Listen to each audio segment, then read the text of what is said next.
right, we're going to go ahead and get started. We're going to call the meeting to order at this time. It is 5:43, so we are a little bit behind schedule.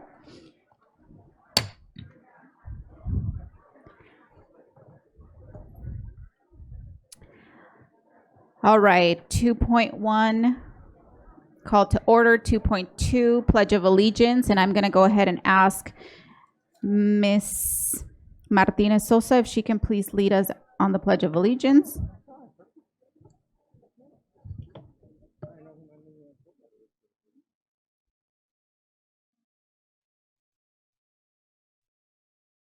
Everyone ready? Put your right hand over your heart. Ready? Begin. I pledge of allegiance to the flag of the United States of America.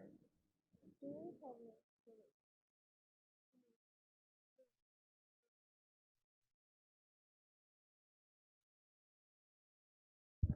Thank you so much. 2.3, approval of the agenda. Moved. And second. Would we be able to move public comments, if the board's okay, if we can move public comments up before 3.0, special presentations? I agree. Okay, awesome. So we have a motion by Mr. Tillman, a second by Ms. Medina. We're going to be moving public comment up.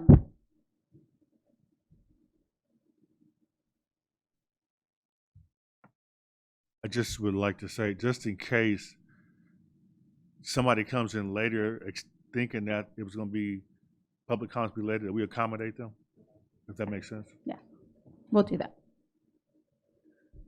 All right, vote please. Mr. Jones? Aye. Ms. Martinez Sosa? Aye.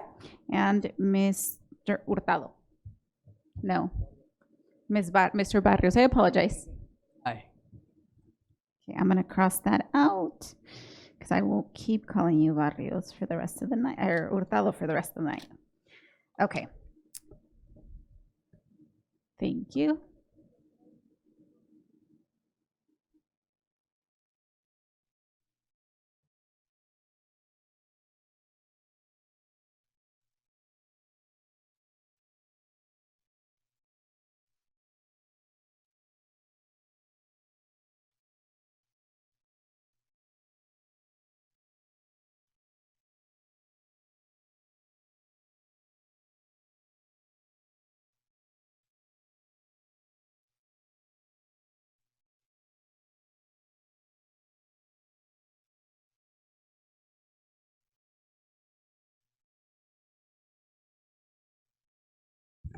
Motion carried. Awesome, thank you.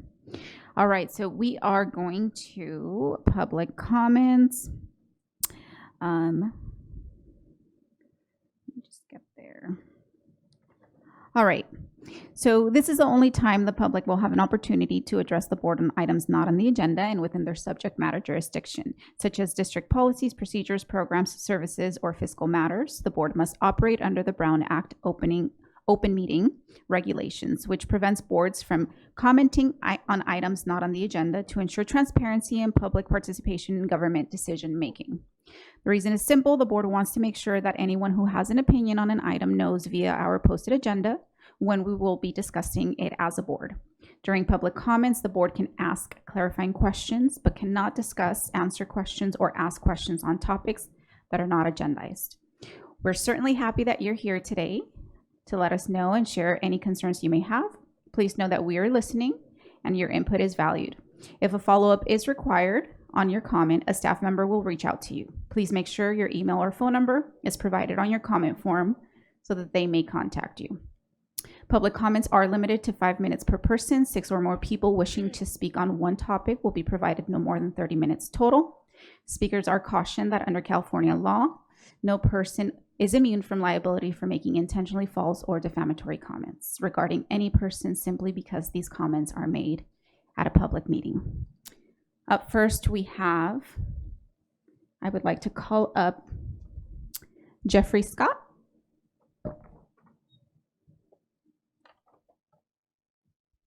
Welcome. Thank you. Thank you. Good evening, Madam President, members of the board, Superintendent Ariano. My name is Jeffrey Scott. I'm one of the special representatives and outreach specialists for the Western States Regional Council of Carpenters.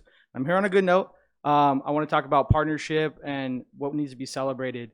So thanks to your staff, your assistant superintendent, Anna Applegate, the CTE team, we've had a great program with 3 of the high schools in San Bernardino City Unified, Arroyo, Cajon, and San Gregorio. All of those construction pathways are aligned to our apprenticeship program, pre-apprenticeship essentially. So what we're doing is we're creating opportunities, direct opportunities for students, young men, young women to get gainful employment right out of high school. College isn't for everybody. College is a great opportunity. We believe in the opportunities that opens up. But as a lifelong resident of San Bernardino, some of us, we get up, we strap on our work boots, and we got to go put food on the table. And sometimes that starts as early as 17 or 18-year-old, like myself. Product of the city, what the city has, and I've seen the good times and the bad times. But I also know when the opportunities need to be opened, and appreciate the opportunities that were open for me. So through these programs, we're able to connect with students that are interested in exploring the trades, seeing what's out there, exploring what kind of career opportunities. I was explained to me as a young apprentice that construction, carpentry specifically, is a series of temporary jobs sewn together over 30 years to make a career. And what we're doing is we're teaching the young men and women of San Bernardino City how to have the culture, have the mindset to be able to get from the first one to the next one, to the next one, to the next one, to truly make it a career. The skill sets that they're learning in these programs are going to transcend not just the trades. If they decided this is what they want to do, great, that's awesome. But if they decide that they want to go into healthcare, IT, whatever, that they take that mindset with them, that I need to get up early, I need to be on time, right? It's job site starts at 6 o'clock, I'm there at 5:30 with a what needs to be done, what can I do attitude, right? The hard skills of being able to use a tape measure, speed square, skill saw, whatever it may be to get the job done. All things that they're learning in their program, and these are all skill sets that transcend into not just a surviving, but a thriving mindset. These are jobs that are 6 figures, well over $100,000 after their 4-year apprenticeship. But the great thing about the partnership is the intentionality. These students are going to have a direct pipeline from the pre-apprenticeship at their high school to these apprenticeship opportunities. Some may start here with the school district. Maybe there's a modernization, something that's going on within the district. There's no better feeling to be able to say, hey, I built the high school or worked on the high school that I went to, right? But just in the community itself, being able to walk around and say, hey, I built that, or drive down the freeway, I built that bridge, right? These are opportunities that they're not just jobs, but these are legacy pieces for these young men and women to get into the community, have a great wage, have awesome benefits to take care of themselves and their families. We lose too many of our young people to other states or looking for more opportunities when they should be looking at home. They should be looking at the city, looking at their school district and saying, where can I go? What kind of training can I get to be able to stay here and enjoy what the community has to offer? So I just want to thank the team, the staff that you put together. They've been amazing to work with over the last couple of years. And I hope this is something that continues a lifelong partnership for the city and the students, that will be able to bring more students year in, year out to talk about the testimonials of, hey, I'm a carpenter now, I'm a union carpenter, I went through my apprenticeship, I'm going through my apprenticeship program, and it's thanks to you all that created these opportunities. So thank you for the time, and I appreciate the opportunity to speak. Thank you. Thank you so much. We're always excited to hear back. Up next, Mr. Terry Boykins.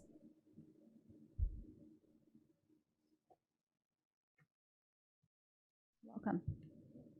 Well, thank you. I appreciate always being here. This will be pretty quick. Project Finding Chance, once again, is getting prepared for summer. Ahead of last year, we had about 178 students that we had a chance to serve. We're anticipating about 220 this year between the boxing camp in June and then, of course, the enrichment program in July, for the entire month of July. So I do have some flyers I'll leave before I depart. The thing that's interesting is the fact that, last year was pretty much a challenge. We had a chance to work with a number of parents who were intimidated by coming into the program, and they were able to,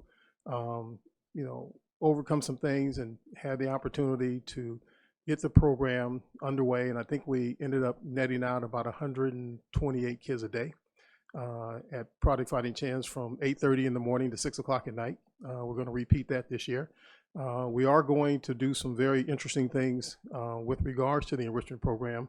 And matter of fact, I just heard from Benjamin Pratt with IBEW for the electrical union. I think we're going to have some classes for the trades this summer. I think we're going to be in contact with some of the construction trades and, as far as the carpentry. So really give these individuals a great experience.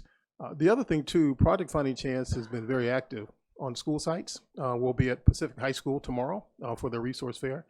We've attended a number of the career days, and that's been very exciting to talk about what we do as a nonprofit in the organization, the importance of community service after they leave school and stay in the community is to make sure they have an opportunity to come back and participate in the community that has given them opportunities. In doing so, we also have had an opportunity to put our elite boxing team, which now is going on to the finals for the Golden Gloves. So they'll be headed to that, the Junior Olympics. Thank you. And then, of course, Terry Washington keeps doing his thing as a world champion, 3 belt holders. It was very exciting to see him obtain his. But the biggest thing that I think with that is he's become an example to the other athletes to ensure that they maintain the responsibility as alumni of San Bernardino City Unified School District, but also a responsible citizen as an adult now. He's had a lot of national celebrity, but it's when he shows up at that gym and they see his behavior and his conduct as an alumni, it gives them some pride of being from this district. And we want to make sure that we always hold the elite athletes to a high standard of being an ambassador when they leave the city, when they go and compete, but more importantly, when they work with students that are still enrolled in the district, that when they come into that gym or when they see our coaches on school site with EXL, which have an opportunity to work with Ann Pearson has been a great experience. The relationship, we appreciate that with San Bernardino City Unified School District. But we do hold our coaches and our elite athletes to a high standard because they are the example. They have to set the role. And we want to basically give back, get prepared for summer, make sure that everyone's safe before they go back to school. It's about making it through the summer. And if we do the right things, and I think we will with Project Fighting Chance, we'll have a great summer and we'll give these young people some motivation and some things to think about to come back ready in August. So I want to say thank you for allowing us to serve your district, and we are going to continue, Superintendent Ariano, with the challenge. Keep Project Fighting Chance accountable to the youth, to the district, to the parents, and to the residents of this city. Thank you very much. Thank you. Up next, we have Becky Leppens.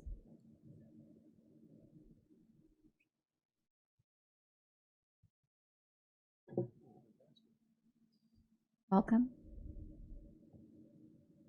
Welcome. Good evening. Thank you for the opportunity to come and speak again. I did want to just come and share a little bit about my involvement in honor of being on the San Bernardino City Unified CTE Advisory Board. It has been a privilege to be a partner with San Bernardino. The amazing things that are happening here in the CTE pathways. As an industry partner, it really highlights and shows the involvement that we have, and it is such a key collaboration for our employers and who we represent, and being able to partner with the district and the pathways and be able to be a partner in what we can do. So it has just been amazing what the work that is going on, the pathways, the skill sets, the achievements that have been made. Truly, San Bernardino is the shining star. I cannot tell you how many times that I have noted it to other districts, to our employers, to say, look what is happening here. So I just wanted to take a minute to represent that and say that there is a lot going on in the Link Learning, the collaboration that they have, the honor to be a part of this is just amazing. There's so much happening, and it's just no small feat. The pathways are equipping students for real career readiness. They're giving them the opportunity to explore these careers before they get into them, to see what it is that they like or don't like. It is real, it is life-changing, it is something that I wish I had when I was in high school. And when we talk to people about it, it is not the ROPs or the wood shops or the workshops of the days that we were. This is so far beyond, and what they are doing to equip students to be ready for college and career. It is an honor to stand here and be a part of it. As Teamsters, Local 1932 is right here in San Bernardino. It is our privilege and honor to be a part of it. This is our backyard and our community, and we want to be able to give back. We appreciate and value your commitment to what we're doing, to participate in the career days that we're doing and our expos, to be able to broaden that pathway and awareness of what's available and the opportunities that are out there. CTE is providing opportunities for students to give them that ability to see what they don't know.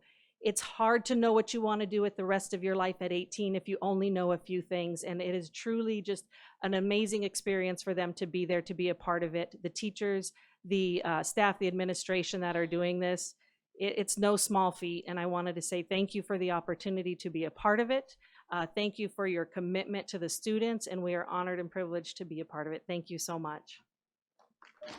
Thank you. Thank you. We appreciate the partnership and everything that the board does. Up next, we have Ms. Ann Stanton. Welcome.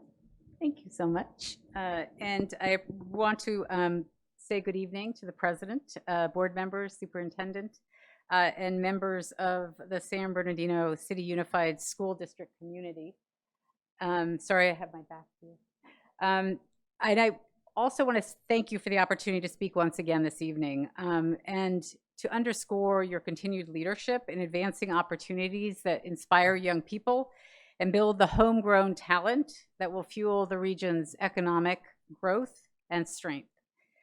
On behalf of the Link Learning Alliance, which is a statewide alliance of educators across California and beyond, I want to commend the San Bernardino City Unified for being a model district in embracing the Link Learning vision.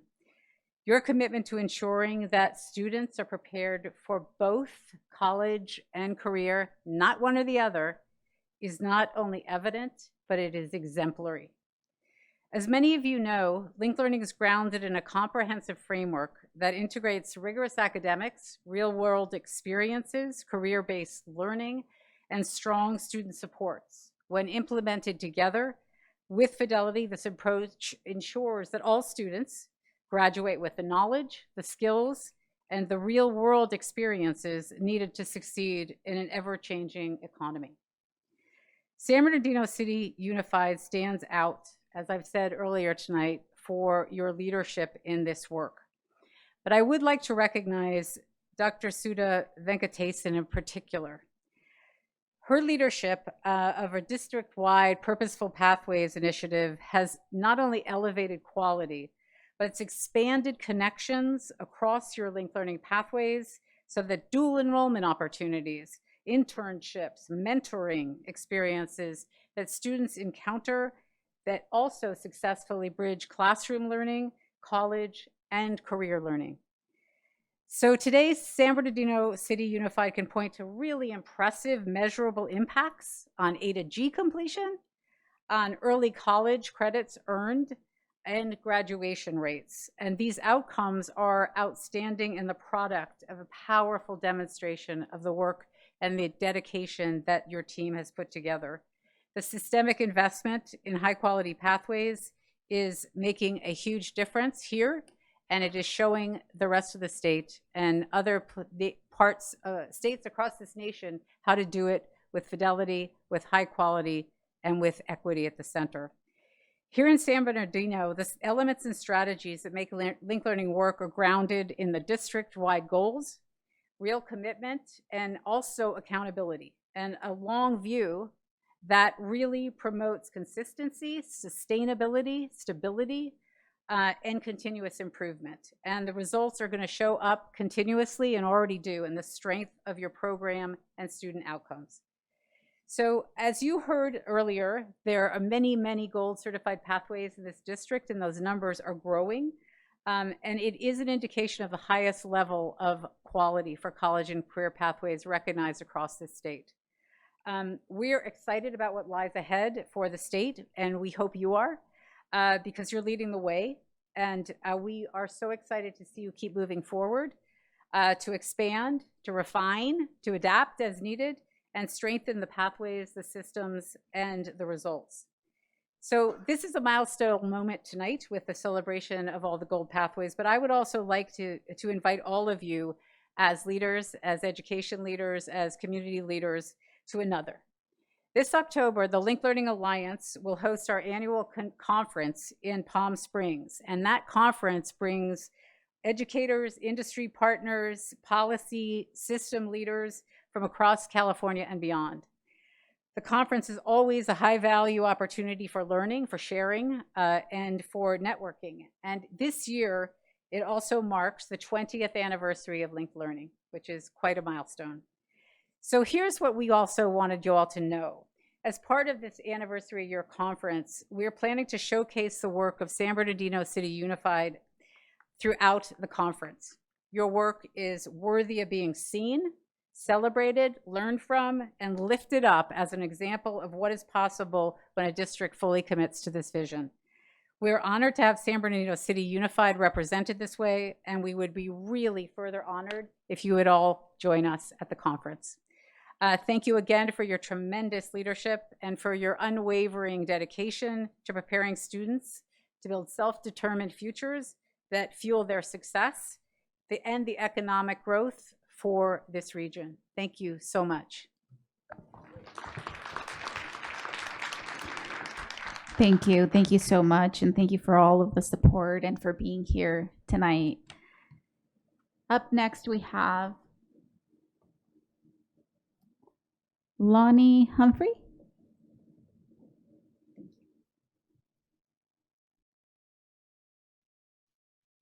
Oh, good evening, board, president, superintendent. I'm so excited to be here. So my name is Lonnie Humphrey.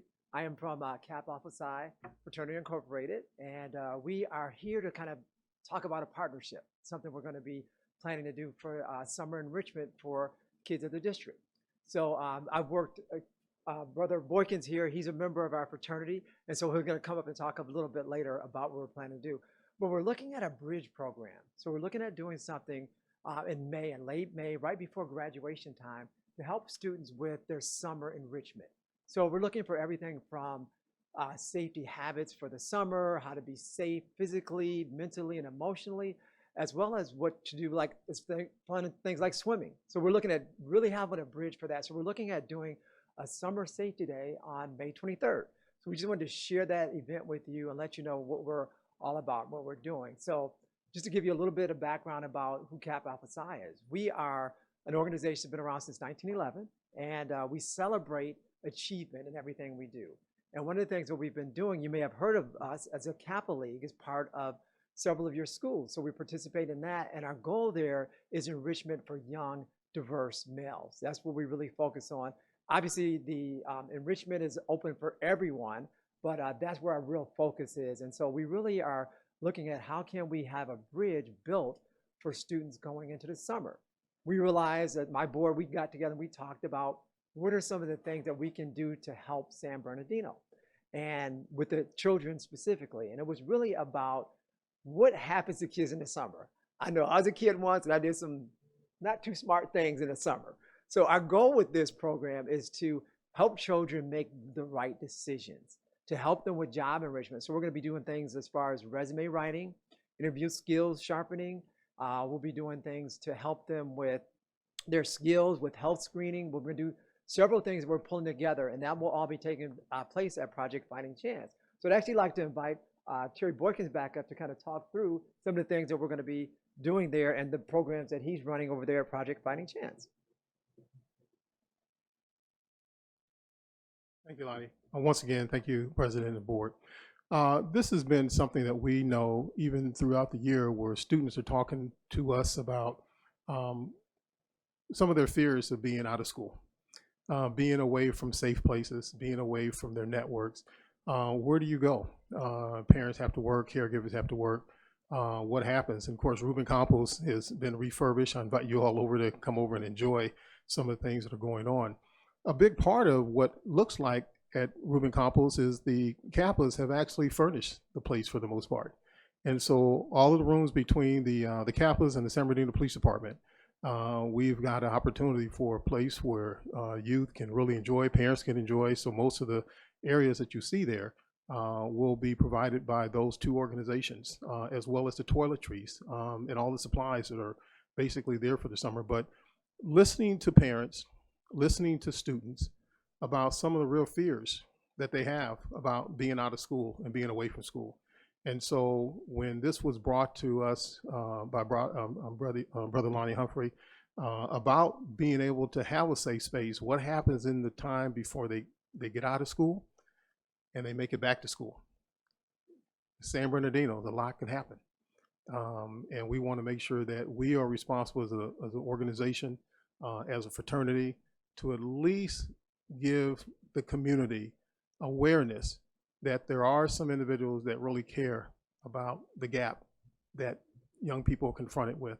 And they're very real in terms of what we've talked to them about. So that's what we're looking forward to. We're excited about it. And I think these collaborations are incredible.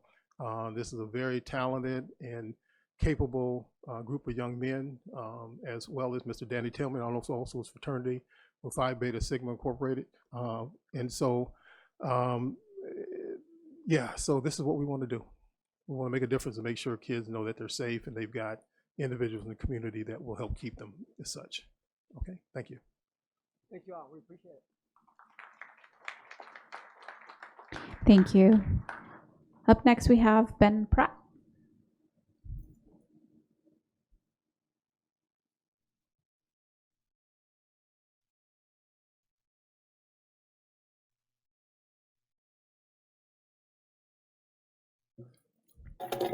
Good evening, President Ceballos, members of the board, Superintendent Ariano. My name is Ben Pratt. I currently serve as the Vice President of IBW Local 477, and I appreciate the opportunity, as always, to speak tonight. IBW Local 477 has had the privilege of working closely with your college and career team under Assistant Superintendent Applegate, and the A team right here, Dr. Suda, Dr. K, and Chelsea Ramirez. We have worked very closely with Chelsea Ramirez on workforce development to bring Local 477's desire to be of service to our students to fruition. And this team really knows how to execute a vision.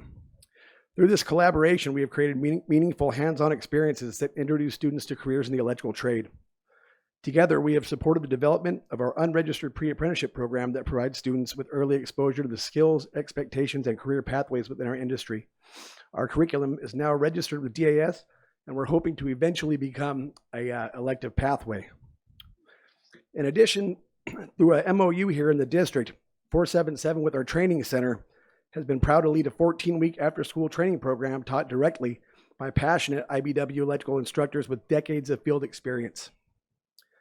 This program is currently hosted at Indian Springs High School and was previously held at San Bernardino High School. We're kind of moving it around to make it more available to kids around the district until we can kind of, find a way to facilitate it at multiple locations. Upon completion of our course, students are allowed to skip the 6-month to 1 year long testing and placement process and proceed directly to their interview, which dramatically reduces the gap from graduation to employment, in which we lose too many students. And I am pleased to report that several students from the district are now working in our ranks, and they're thriving. We actually brought Jesse Lopez down here at one point to talk to you guys, and we're super proud of him. And we've got we still have a mountain to climb because we are training more kids than are actually following through, and that's something that we're looking at, and we're going to continue this partnership with Chelsea and everybody to figure out how we can better facilitate that transition.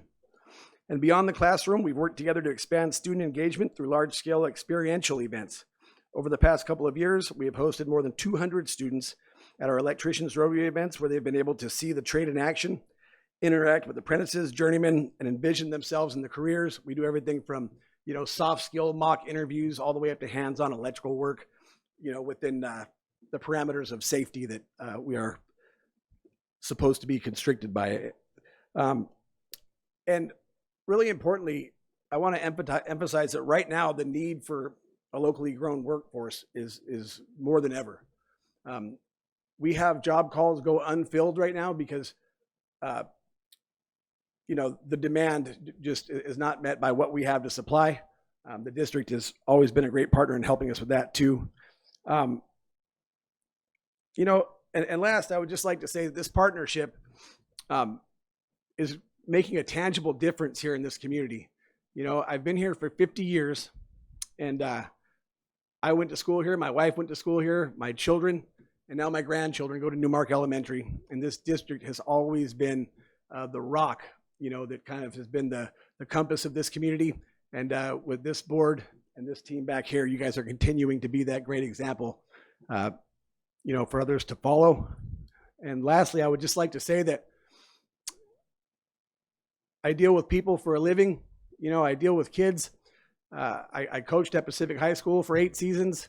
I deal with our formerly incarcerated populations and also kids right here in the district. And I would say that almost exclusively, if given a chance between a pathway to the middle class or the streets, the kids are going to take that pathway, right? It's when we fail to provide these opportunities for them that's how we fail them. So what we're doing right now is to be commended, and you guys are the best partners that the IBEW have, and we look forward to continuing this partnership. Thanks so much. Appreciate it. Thank you so much. Up next, we have Mark Lawrence.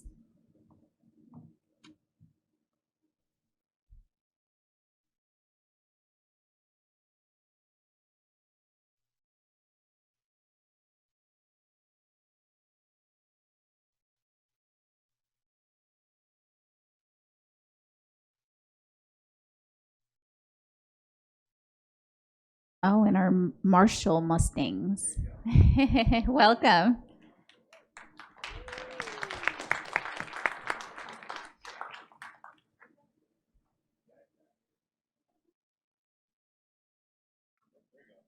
We got one more.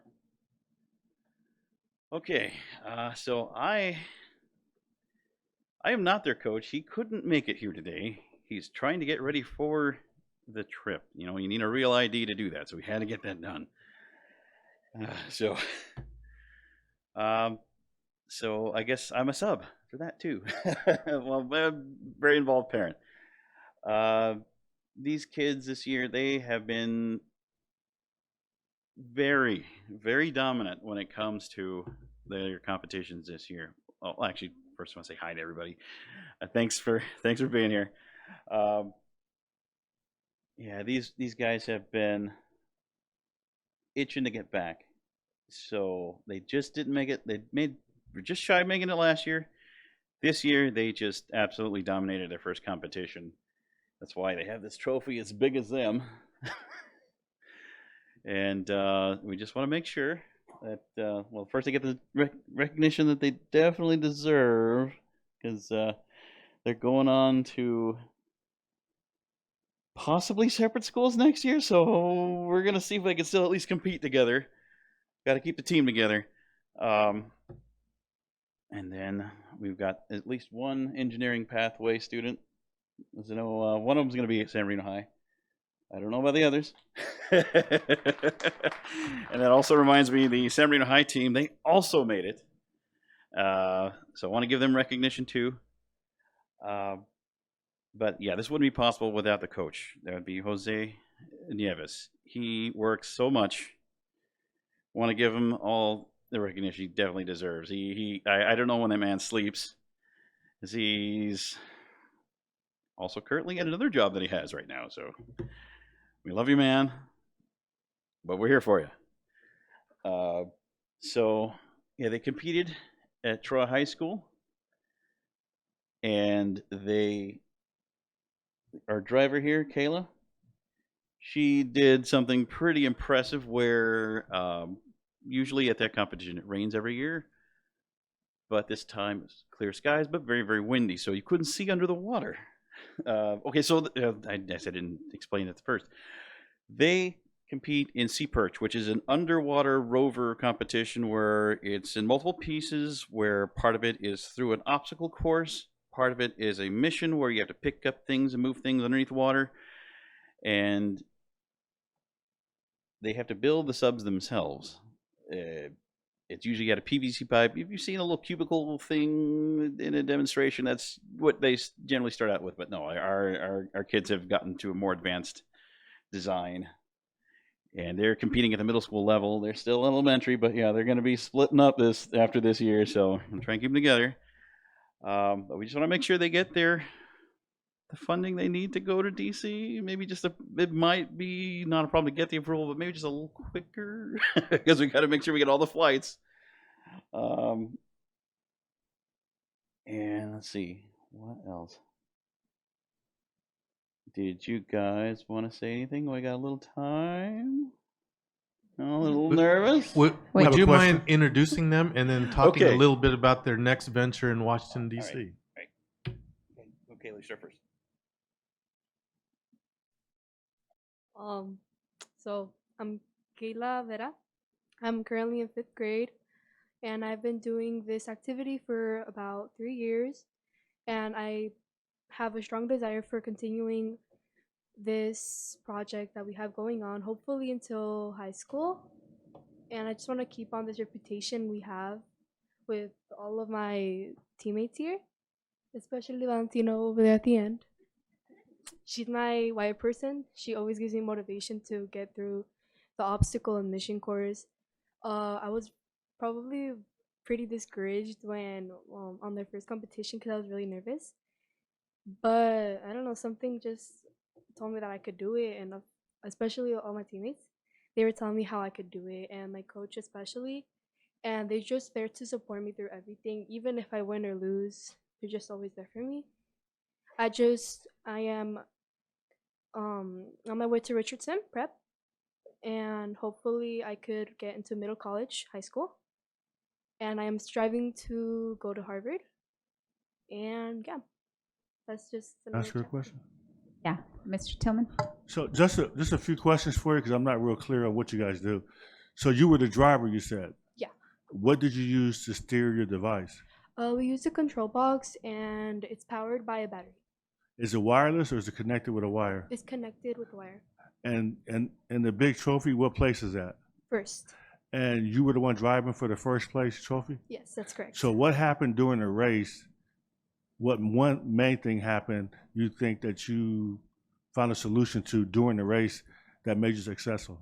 Our sea perch is designed to be able to be clearly seen during the water, even during strong winds or any waves, because we have very many divers that love to make waves during the races, and they're very appreciative of that. But it's okay.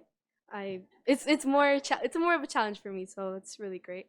It is a bright orange, so when the waves were starting to get stronger, I could still see it, and I could see the hoops since they were a dark blue color, and the pool wasn't that deep, but I just kept telling myself that I could do it. And the problem was that the other middle schools, they were just so discouraged, and none of the other middle schools were able to complete the obstacle other from me. So Because theirs wasn't colored orange? yeah, that's it. Right. Wow. Thank you. Congratulations. Thank you so much. Congratulations. And then just really quickly, if you can just go to the mic, each one of you, and just state your name, please.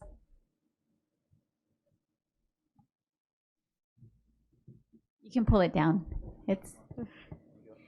Hi, my name is Isis McKenzie. And what school do you go to? I go to Marshall Elementary. Marshall Elementary. Thank you for being here. Thank you.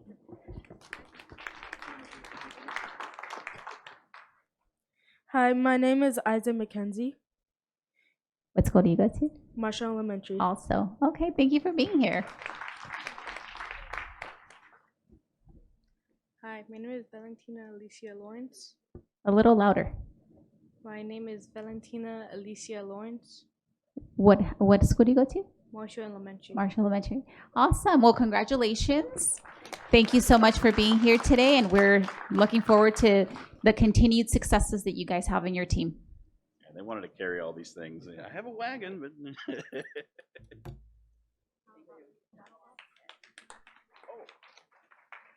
Let's see. Okay, so DC is scheduled for the weekend before the end of school this year. So the last time they went, it was literally the last weekend. So they left on the last day of school, but they had the principal with them, so it was a little better. And we can guarantee they'll get funding, okay? Okay. Not a problem. And don't forget San Bernardino High. And They also made it. in a timely manner. All right. Thank you. All right, up next we have, I believe we have a few of our CSEA members. So Ms. Oni Jimenez, I think it's Latura Smith, Monica Contreras,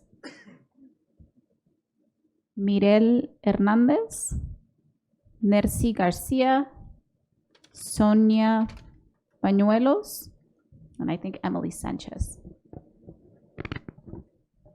Welcome. Good evening, President Ceballos, board members, student board members, and Superintendent Arellano.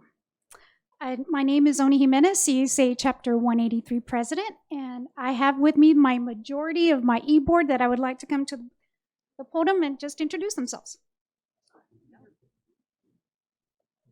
Miguel Hernandez, second VP. Nercy Garcia, Secretary, CSEA. Good afternoon. My name is Sonia Bañuelos. I am the treasurer for our chapter 183. Hi, my name is Emily Sanchez. I'm the communication officer for chapter 183.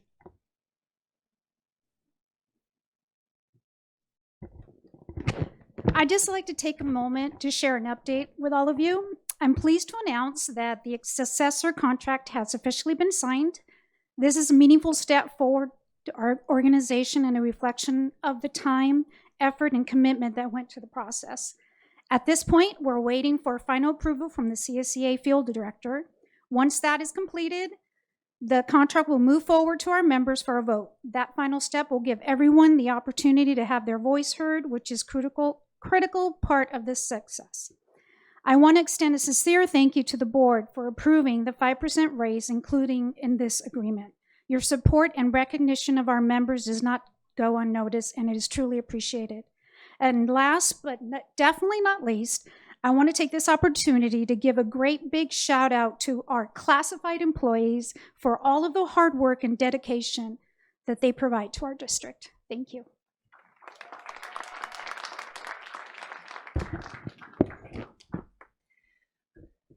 Good evening, board, superintendent, and cabinet. For those who don't know me, I'm Monica Landry Contreras. I'm the labor relations representative for Chapter 183, the California School Employees Association. So tonight I wanted to talk about two different items I wanted to put forward for your consideration or to think about. One of them is the abolishment of our tree trimmer in the maintenance department and the topic of cell phone allowance for classified employees. So first, CSEA is requesting the board reconsider the decision to abolish the tree trimmer classification. There is currently an active contract worth a minimum of $250,000 with a potential of extensions not exceeding $2.5 million. And this extension is on a 12-month, renewed basis. So every 12 months they can, renew. While the district, meaning the maintenance and operations department, was enabled to provide a CSEA a clear estimate of the projected hours and the work required for the future to kind of justify the use of this contractor,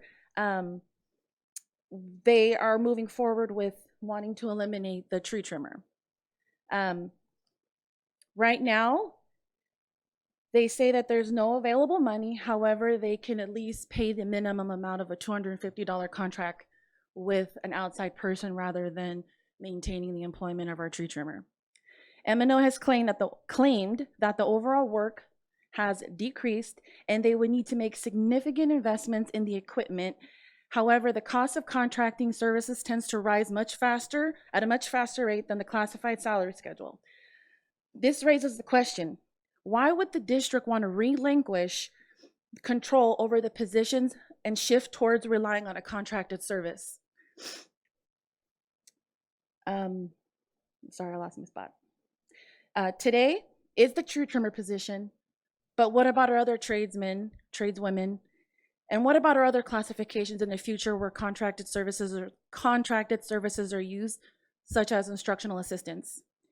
We believe there is a way to make this work while preserving our bargaining unit position. Please let us work together and reconsider the decision to abolish the tree trimmer classification position. Secondly, for the past 4 years since I became the labor representative for Chapter 183, we have raised on multiple occasions and multiple times I went too fast.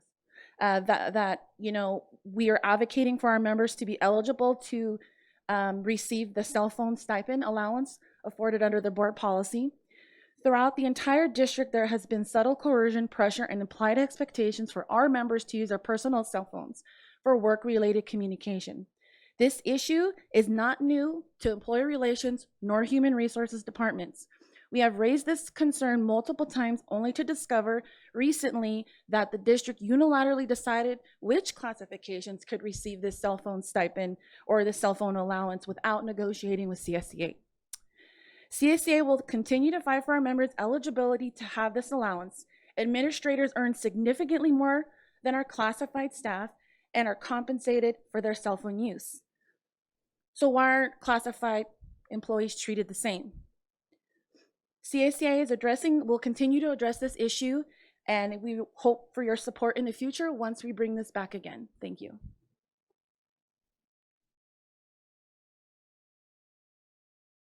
Good afternoon, everyone. My name is Latoya Smith. I'm the Chief Steward and Negotiator for CSEA Chapter 183. Before I start, I do want to acknowledge that we have been working collaboratively with the district to try to solve some of the issues that we're running into today. However, we're kind of at a standstill with certain items that we're going to be presenting to you. So I wanted to be very clear that Dr. Doizen has been doing a really good job trying to meet with us to get things done, but sometimes things are just out of people's hands, and that's why we're here today to speak to you all.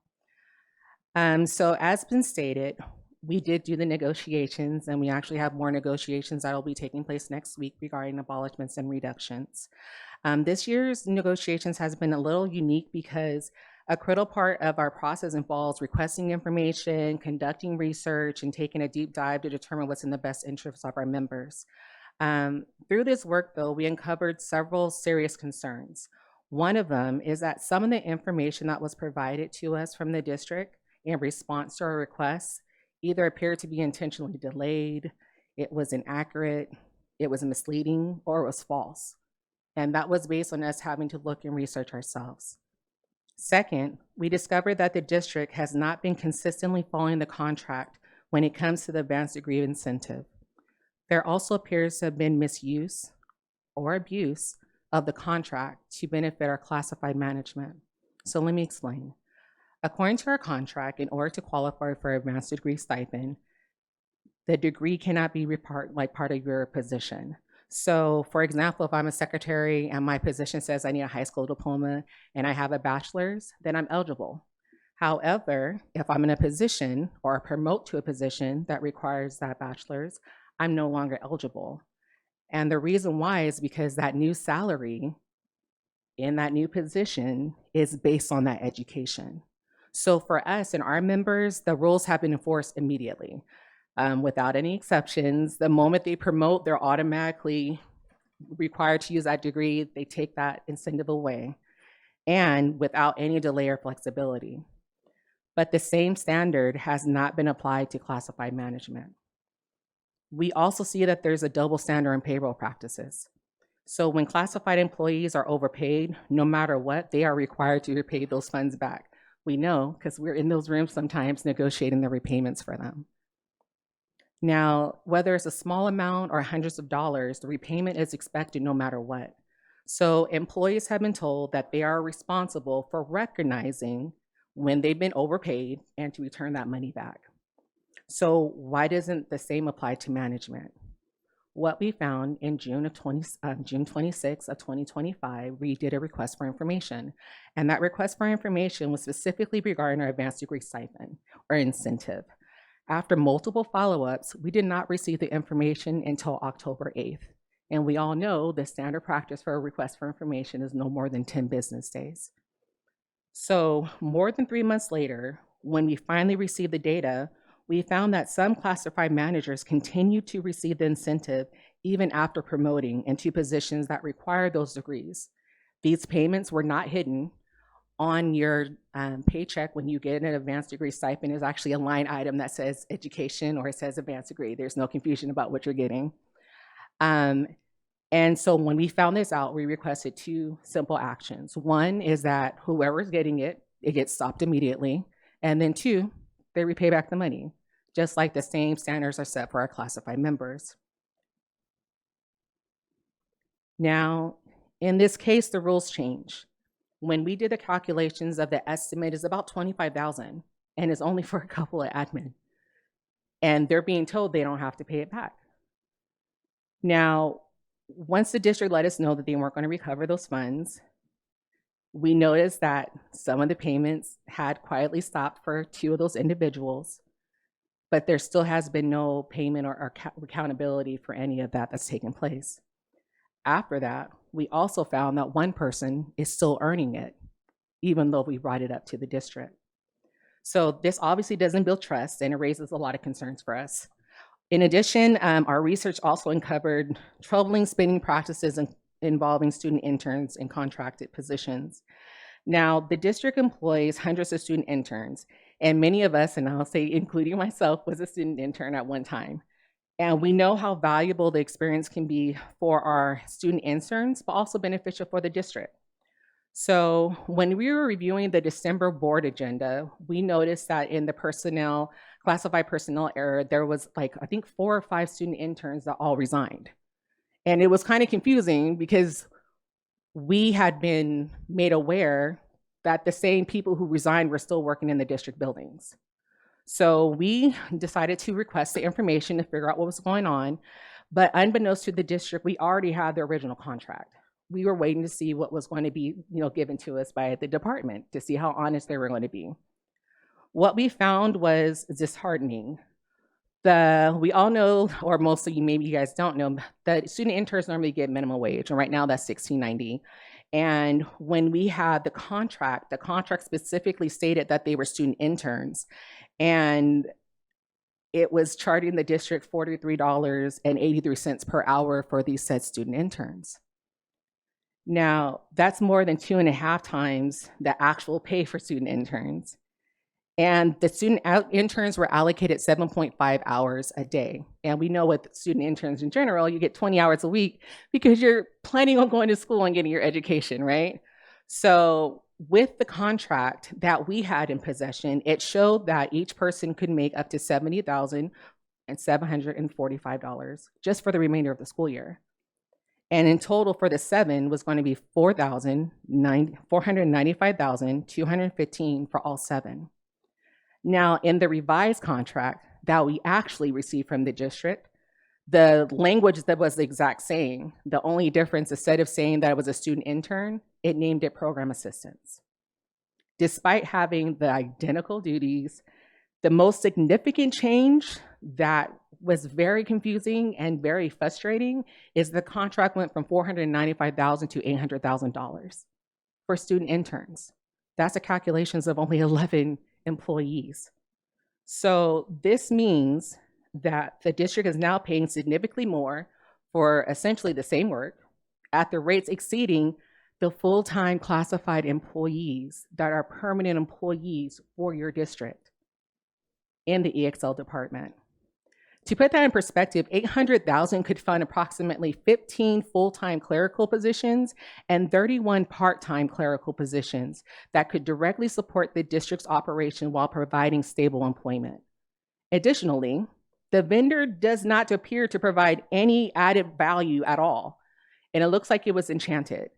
The district had provided the supplies, the workplace. The actual contract literally said that the placement would be in the EXL department for the district. And the vendor's primary role is simply to place them on their payroll so they can get paid more than what student interns do. And for us, it's frustrating because we have our classified employees, and we know, let's be real, it's the difference between a student intern and a regular classified employee, right? They're still learning the ropes. They're learning what it's like to be a professional, right? We have real professionals in the room, and they're making less than these student interns who are doing exactly what you would think student interns would be doing. So once again, we are seeing a consistent pattern, a double standard. One set of rules for classified employees and another for management, because obviously the management of that department made those decisions in those contracts. At a time when the district is preparing for abolishments and reductions, as we discussed, we're going to be negotiating next week, this issue raises serious concerns about fiscal responsibility, transparency, and fairness. We are not asking for special treatment. We are asking for equal treatment. The contract must be followed consistently. So regardless of the position, and some of you may not know, classified management has a lot from our contract. It's the same thing for certificated. They get certificated contract information or negotiation items. So we're asking that all employees are required to repay overpayments, no specialties, and that expectation can be applied to everyone. Accountability cannot be selective, and fairness cannot be optional. So we come to you guys today because we're here. Like, we really need help because we try everything we can to deal with issues before even having to come to the dais, right? But we're coming to you because you guys have always had a strong history of doing what's right for all employees, especially our classified folks. And you have demonstrated the commitment of fairness and integrity, even if not everyone agrees. And so we're asking that you uphold the same standards now. Just ensuring transparency, ensure that anyone's being treated the same, and to correct the inequities, and also deal with the problem and address that, and restore trust with the employees that are serving you all. So we want to thank you for your time and consideration. Are there any more speakers? Are there any questions? All right, well, we thank you for coming out, and we look forward to continuing to problem solve.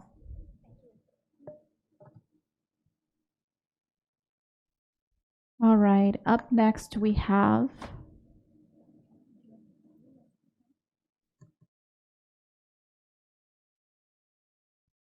Patricia Lozano.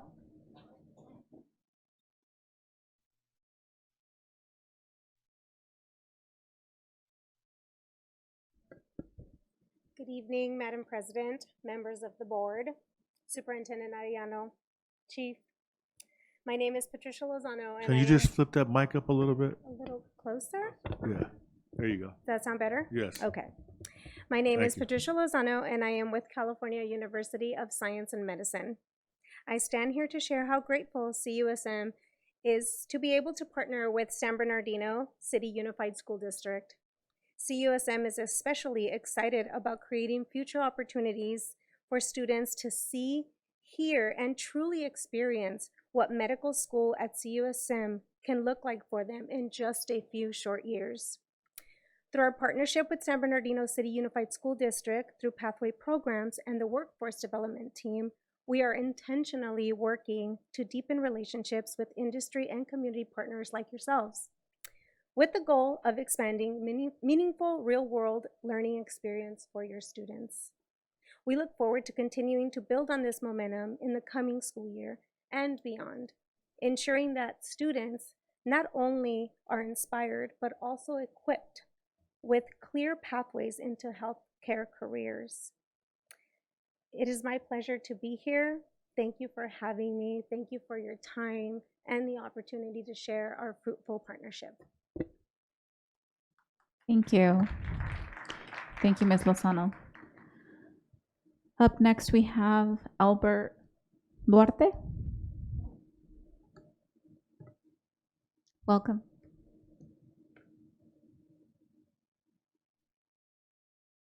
Good evening, President, Superintendent, and board, and student board.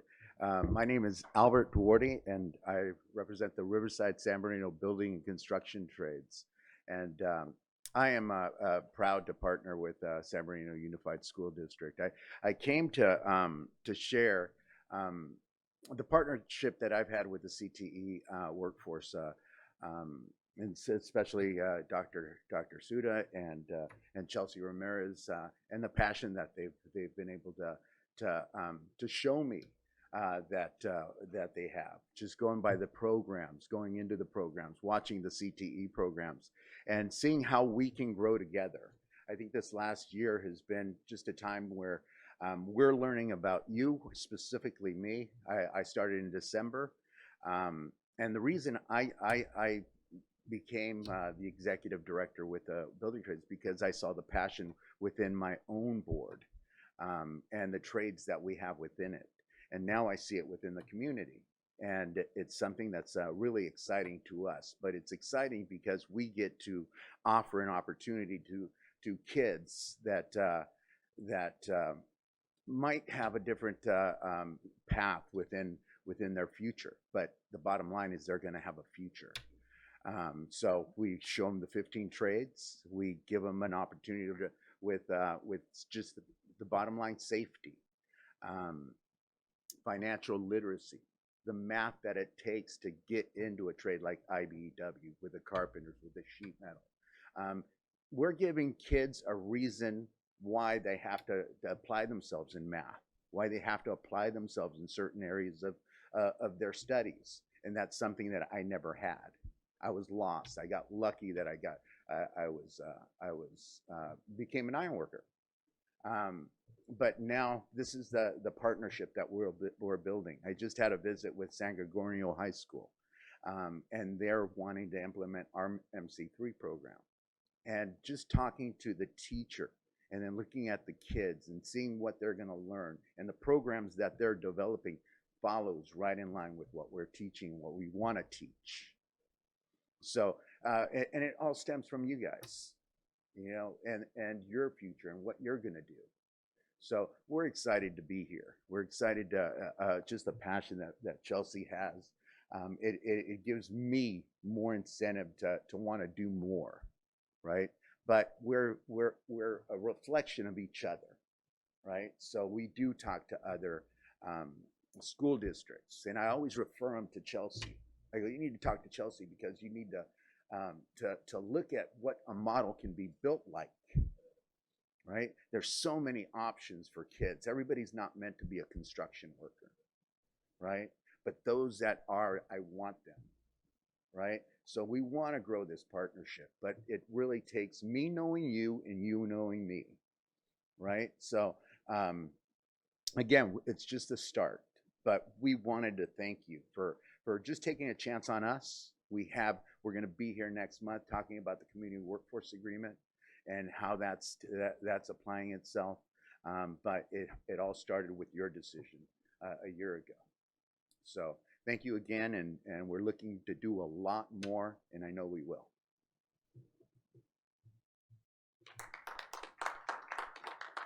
Thank you. Up next, we have Brad Gates. Welcome.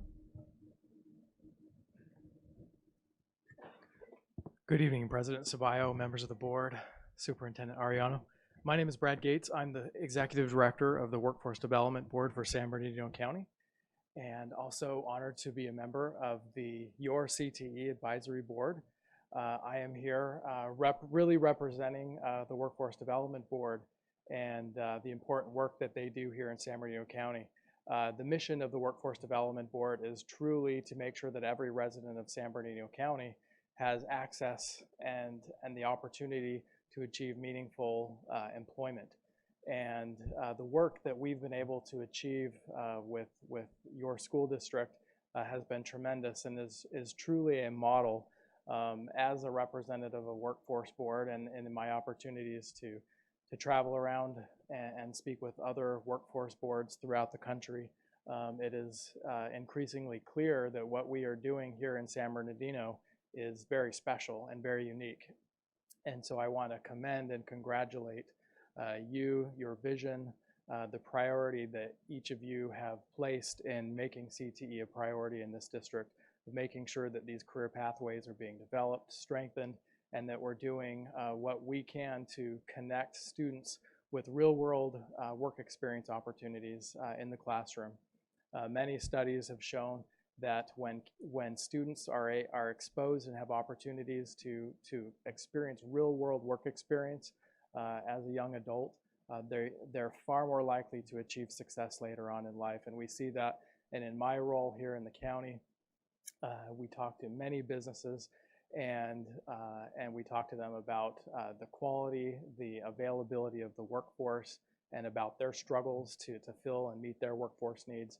And the one thing that rings loud and clear is that work experience. They are looking for people, for workers that have not just the actual skills required of the job, but have developed those what we call soft skills, things that our students are able to learn in these career pathway programs, in addition to the actual industry-specific skills as well. And one of the priorities that we have as a workforce development board is to make sure that the programs that we are promoting, that the occupations that we're helping people train for are actually aligned with industry needs. And I think, again, commend you for what you are doing to make sure that your career pathways are truly aligned with the needs of business, that it's not just a curriculum off the shelf, that it actually is aligned with what businesses have said that they need. And so again, it is my true honor and privilege to work with you, to work with your workforce development team here in the school district, and to really work to promote these opportunities for our students who are truly the future generation of workers in San Bernardino County. So thank you so much. Thank you. And I, if I can just ask that I think we have either a question or a comment. Mr. Arellano? Yes, thank you, President Ceballos. I just want to thank Brad for his support. I'm honored to serve on the Workforce Development Board, so thank you for allowing me to be in that space. I've learned a lot. But I also want to thank you for being open, for the ideas that Chelsea and Alan and Suda have put forth in terms of creating a pipeline of our students directly to county. You have been behind the scenes working that with our team, so I just want to share our appreciation for opening that door, and we're looking forward to that opportunity. So thank you, Brad. Appreciate you. You're very welcome. Thank you. Thank you. And I believe those are all our public comments. We didn't receive any yet, right? Since we shifted it. Okay, awesome. Thank you.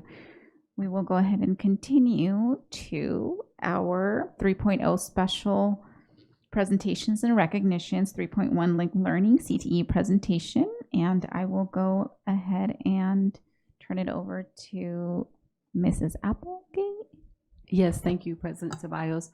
Once again, board, thank you. And what can I say? I think you've spent the afternoon hearing how wonderful our pathway program is and our staff, but I do see our secondary staff here in the back, and I would like to thank them. I know it's a lot of their hard work as well.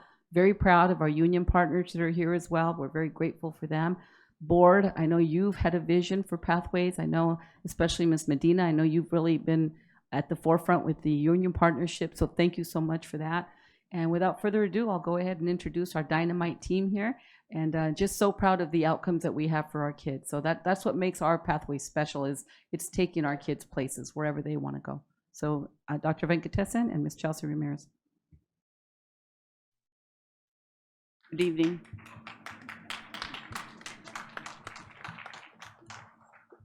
Good evening, President Ceballos, Superintendent Arellano, and members of the board.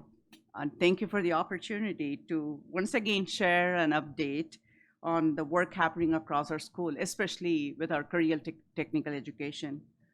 And again, this work doesn't happen in isolation, as I mentioned previously.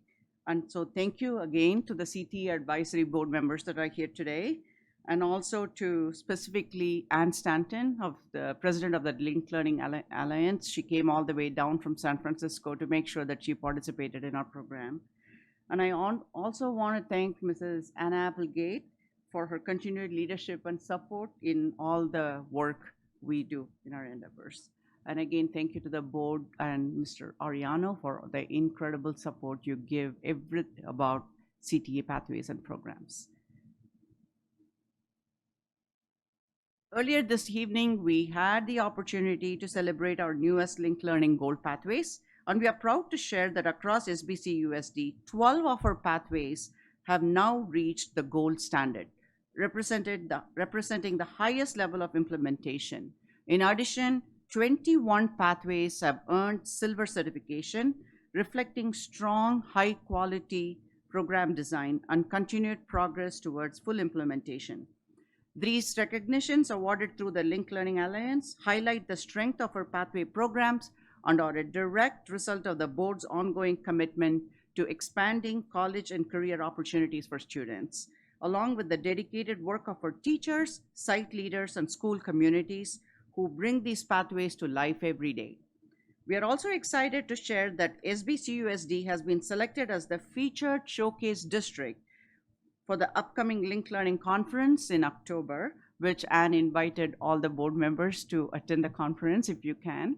That would be nice. As part of this honor, we will be hosting site visits across several of our schools, where educators, administrators, and staff across California will have the opportunity to see our pathways in action. This is truly a point of pride for SBCUSD and a reflection of the vision established by the Board of Education, brought to life through the dedication of our educators and school leaders. We are proud to highlight several recent accomplishments that reflect the strength and impact of our CTE and linked learning programs across the district. We also celebrate the outstanding achievement of the San Bernardino High School Engineering Pathway Robotics team, whose students recently earned national champion honors in a competition. This recognition highlights the innovation, teamwork, and linked learning taking place in our classroom. We are proud to recognize Angela Quinlan, biomedical teacher at Pacific High School, who was named the Project Lead the Way Teacher of the Year for Biomedical Sciences. Finally, we are proud to highlight our most recent articulation with University of Redlands with our Arroyo Valley High School for the Innovation Tech Academy. Our recent federal program monitoring review served as a strong validation for our CTE programs. The reviewer described SBCUSD CTE program as being among the top shelf programs in California and noted that our work will be highlighted as a model for other districts across the state. Two key areas of strength were identified. First, our exceptional college partnerships, where SBCUSD consistently maintains 2 to 3 articulation agreements per pathway for college credits. That is well beyond a typical expectation. Second, our system level strength, including the breadth of pathways offered across our schools, high levels of student participation, and the use of 7-period day, which expands opportunities and access for our students. Tonight's objectives focus on 5 key areas. First, we will highlight the impact of our CTE pathways on student success as reflected in the California dashboard. Second, we will review our progress in strengthening pathway quality and efficiency. Third, we will examine how we are connecting students to the real-world careers through work-based learning.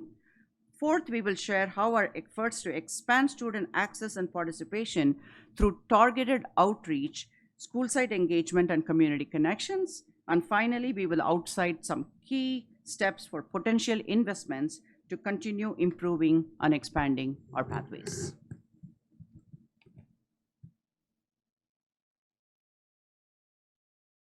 Purposeful pathways.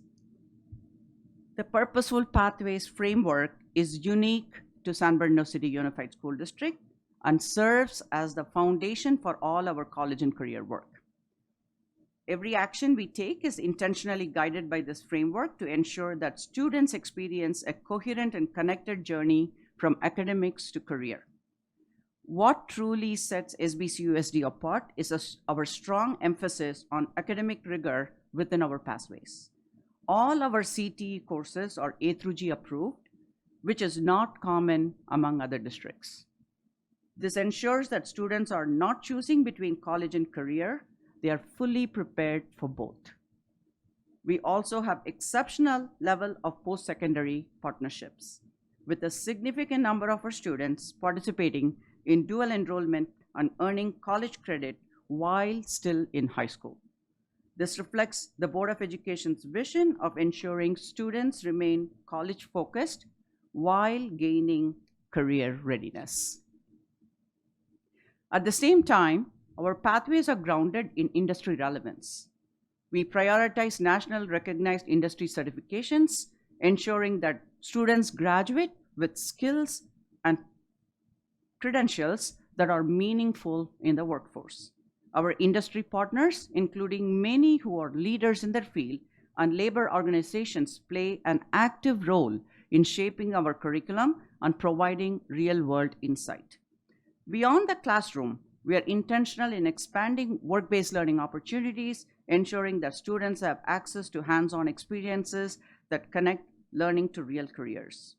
All of this is supported by system-level commitments that are not common elsewhere, such as valuing and compensating our CTE teachers at the same level as all certificated staff, and maintaining strong reciprocal relationships with our college partners who actively seek to collaborate with us. Together, these elements seem to create a seamless and integrated experience for students where rigorous academics, college access, career preparation, and real-world application all come together. This is what makes SBCUSD's approach distinct, and it is a direct reflection of the vision and support of the Board of Education. Understand the impact of CTE pathways on student success.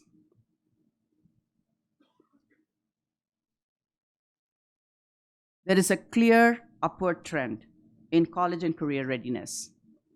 In 2023, we were at 38.7% at the medium level. By 2024, we moved into green, 41.4%.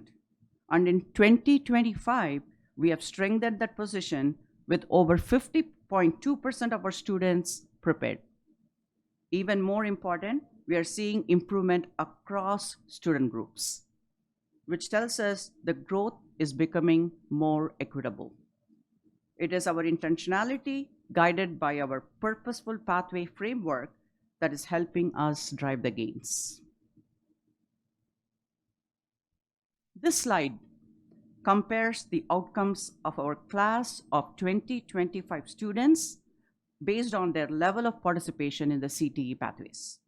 Across the district, we had 3,187 students in the cohort of 2025, and 93.7% of them graduated. This is about the first bar in this. When we break that down by CTE participation, we see a clear pattern. Students who did not participate in any CTE pathway graduated at a lower rate of 83.8%, as indicated by the red bar. Students who participated in a CTE pathway at a higher graduation rate of 95%, as indicated by the yellow bar. And most notably, students who successfully completed a full CTE pathway achieved a 99.6% graduation rate, as indicated by the green bar. The key takeaway here is that there is a pattern of students who complete CTE pathway. They are more likely to graduate, have a higher rate of A through G completion, earn more college credits, and have increased levels of CCI preparedness. CTE pathway completion is a very strong indicator for student success.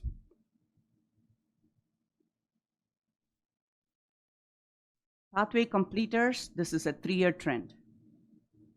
Pathway completion refers to students passing their 2-year CTE coursework with a C or better. We see that every school site has increased the pathway completion rate.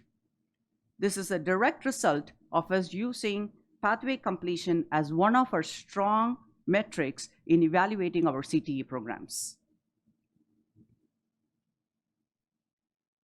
We continue to see strong growth of CTE pathway completers across most student groups. There are a few small declines in specific groups, which are largely due to very small student populations where minor changes can impact percentages.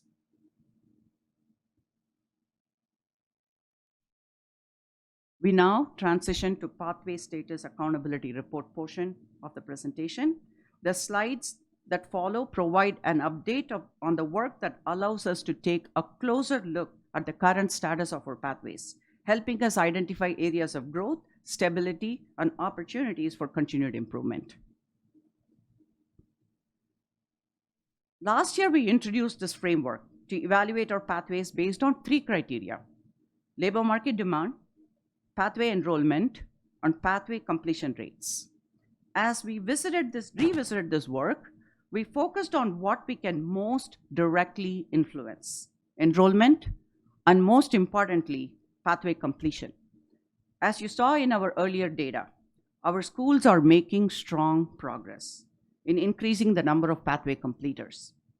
Using this framework, sites analyzed their pathways and made strategic decisions to improve efficiency and impact, including consolidating programs due to low enrollment, redundancy, or staffing changes. As a result, we have streamlined from over 50 pathways down to 45, allowing us to build stronger, more sustainable pathways. These metrics are an important part of ensuring that our pathways remain strong, relevant, and responsive to student interest and workforce needs. This slide highlights our high-functioning pathways for 24-25 based on strong enrollment and pathway completion. We applaud these schools that are intentionally moving those metrics.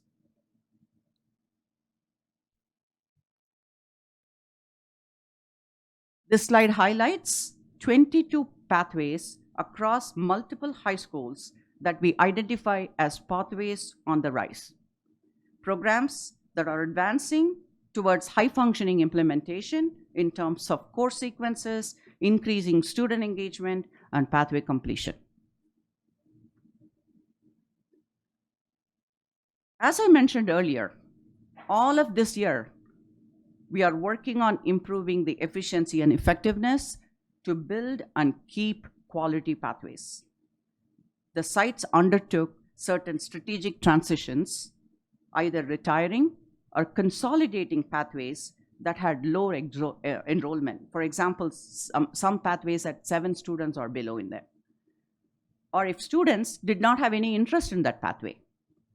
Because of that, we have consolidated our pathways from over 50 to 45.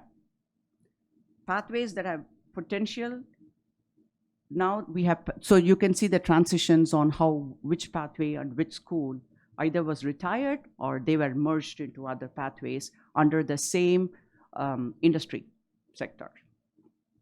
So we made it more efficient.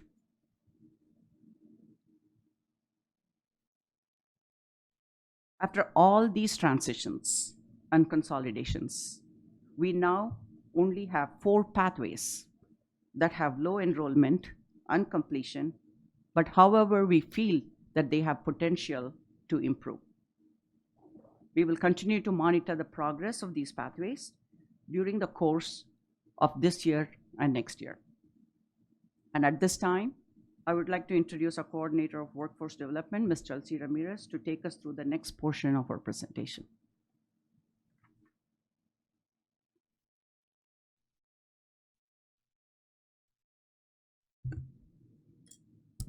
Good evening, board, and thank you to my wonderful bosses, Dr. Venkatesan and Mrs. Applegate. I will start with Objective 3, Work-Based Learning and Real-World Connections. This section focuses on how we are helping students move from the classroom to real-world experiences through internships, certifications, and industry partnerships. Students begin to apply their pathway learning and explore future career opportunities. This is the space where the pathway truly comes to life. This year alone, we provided nearly 3,000 work-based learning experiences with hundreds of students eligible for registered pre-apprenticeship and over 1,200 real-world industry certifications earned by our students.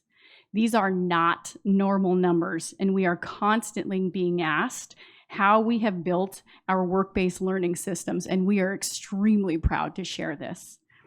There has been tremendous increase in work-based learning, including micro-internships, registered pre-apprenticeships, and industry certifications.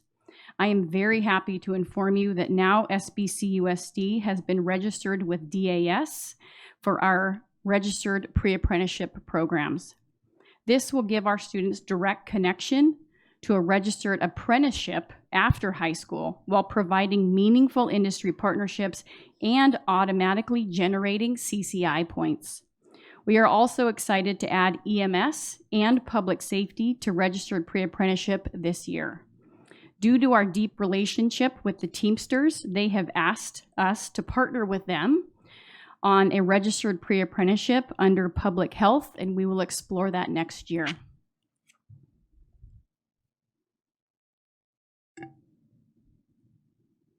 Two years ago, we approached the San Bernardino County Economic and Workforce Development Directors with a bold idea to help solve the aging workforce gap while also creating real career opportunities for our CTE students.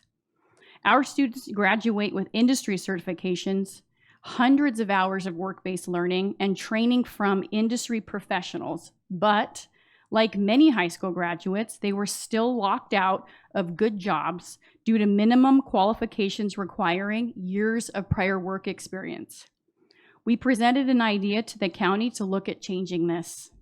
Over the next 2 years, we brought department directors from the county and top executives from the county to see, hear, and feel what is happening in our pathways, to see and meet their potential top employees while they're still in high school. They were inspired and excited for this partnership and are blown away with our CTE facilities, the students trained in daily, and that you, our incredible board, have believed in and funded for many, many years. As a result, the county has taken a groundbreaking step, aligning CTE pathway completion with years of prior work experience. This means our students can now qualify for county jobs immediately after high school graduation. This has never existed in the state previously, and we are extremely grateful to San Bernardino County workforce and HR teams in trusting this idea and building this never-before career path with us. We are preparing for our first students to apply in June of 2026 and potentially begin a very long-term career with the county by August of 2026. 2 years ago, the door was closed. Today, that door is open, and our students are ready to walk through it. These are real careers with health and medical benefits, along with a massive opportunity for career advancement, and it's happening right here in the city and county of San Bernardino. Over the last 2 years, we have been hosting a professional development series for students called A Mile in My Shoes. And it has received really powerful feedback from both the students and the industry experts who have attended with us. Over 300 students have benefited from this opportunity, and that number is growing. This isn't just a day out of school, it's a full-on career immersion. Students don't just hear about careers, they experience them. In our first event, we brought together nearly 80 aspiring lawyers and law enforcement pathway students from across our high schools and invited top executives from both San Bernardino and Riverside County law enforcement, as well as our local police chiefs and the district attorney's offices. We were very excited to have the attendance of several of our board members at this event as well. After all, if you can see it, you can be it. Our second event was hosted just 20 minutes away at Medical School, California University of Science and Medicine, CUSM. Our future physicians weren't sitting in the back row. They were in action, engaging in clinical simulations and hearing from and seeing themselves in the physicians they learned with and from that day. Our third event, as previously mentioned, was with San Bernardino County HR to get our students ready to enter local workforce. Our county partnerships matter. San Bernardino County HR didn't just present, they opened doors and showed real pathways into meaningful careers. We're not guessing what students need. We're giving them expert panels, real-world skills, and hands-on practice so they can step confidently into their future. And let's be honest, learning how to introduce yourself, interview, and own your story, that's life-changing. That's the difference maker from interviewing for a job to getting the job.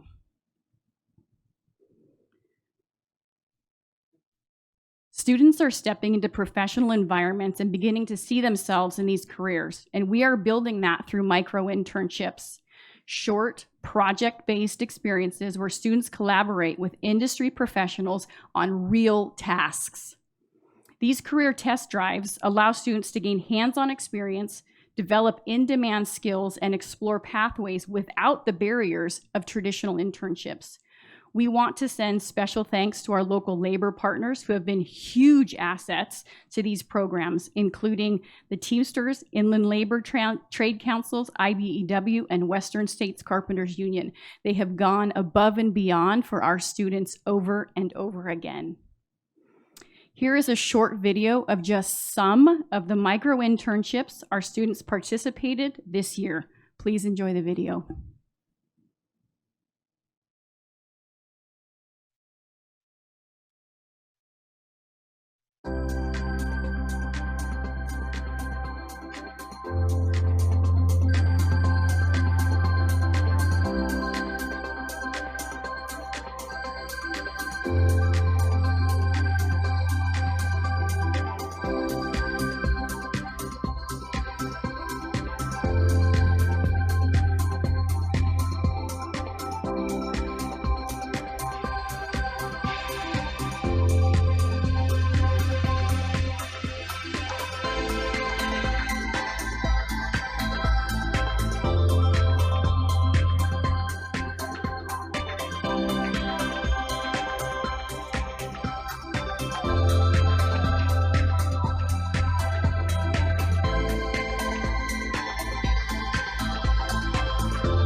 So that moves us to section 4, pathway communication and outreach.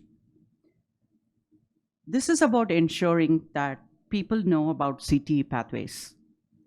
We have heard from several sources that our community, our parents, and our students do not know enough about our pathways. So we have put together a strategic plan on how to better communicate so that everybody knows about our pathways. Our outreach efforts are focused on expanding awareness and access to pathways across the district. While all high schools already engage with their feeder middle schools, we know students are interested in exploring the full range of pathway options available across the district. To support this, we will host a district-wide pathway showcase for all 8th graders in October with an additional session for families, community members, and industry partners. This is going to happen at Orange Show. We are trying to reserve a space for that. We are also increasing outreach through parent council meetings, district brochures, and targeted social media campaigns, including a new CTE pathway awareness video series in collaboration with our communications department. In addition, we are partnering with our Student Leadership Advisory Council, initiated by Ivorion Jones, our student board member, to gather direct student input on outreach ideas that would benefit all students. We are also leveraging a variety of our local labor unions and CTE advisory board members to further expand awareness and engagement. These are some of the few things beyond other things that we are continuing to do. At this point, I would like to publicly acknowledge and thank our members of the SBC USD CTE Advisory Board. If you're here, please stand to be recognized.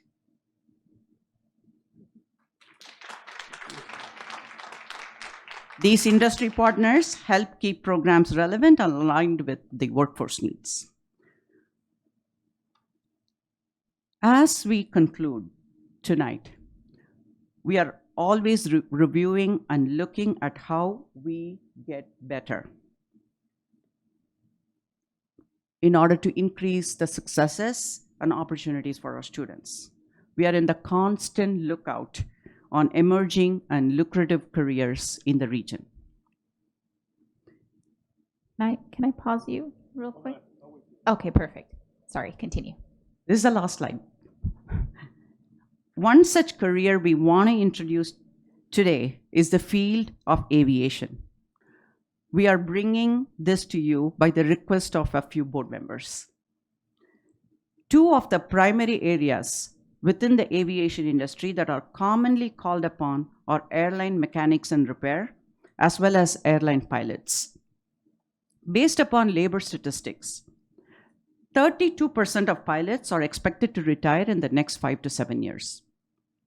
And many openings will be in and around Inland Empire region. From a CTE perspective, an aviation pathway could include drone programs, flight simulators, and partnerships with local airports to provide internships and real-world experience. While startup costs, particularly for simulators, can be significant, programs can be scaled over time. Regionally, districts are at different stages of implementation. Orange Unified has a fully developed multi-year aviation pathway with simulation, FAA-aligned coursework, and internships. Palm Springs Unified is in its early stages, focusing on career awareness through partnerships with the Air Museum. Fontana Unified School District offers an aviation-focused program using the AOPA curriculum, serving about 90 students in a 2-year course sequence.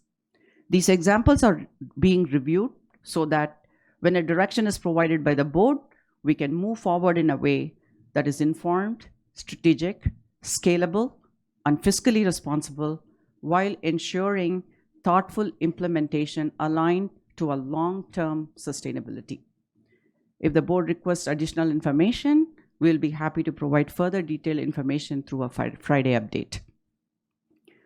And that concludes our presentation for tonight. Awesome. Thank you so much. Thank you, thank you, thank you. Yes, please. And I'll turn it over to Mr. Tillman. Thank you very much, and thank you for your presentation. And thank you to everybody for the whole night celebration about pathways. You know, when we were doing all this, I really thought about Mike Gallo, because Mike Gallo was just on fire when he came to the district and was championing the whole pathways thing.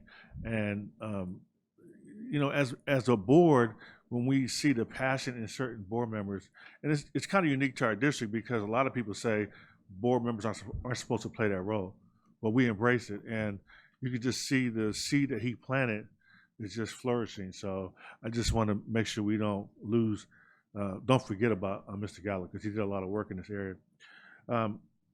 with all the talk about AI, and to me, it's just an uncertain time. And I really don't know what you tell our students about the future, because maybe I'm listening to the wrong stuff, reading the wrong, websites. But they say everything's going to be automated, and AI is going to take over everybody's job. Now I know there's a lot of talk about the electricians, because they're going to build the data centers to build the AI that's going to take our jobs.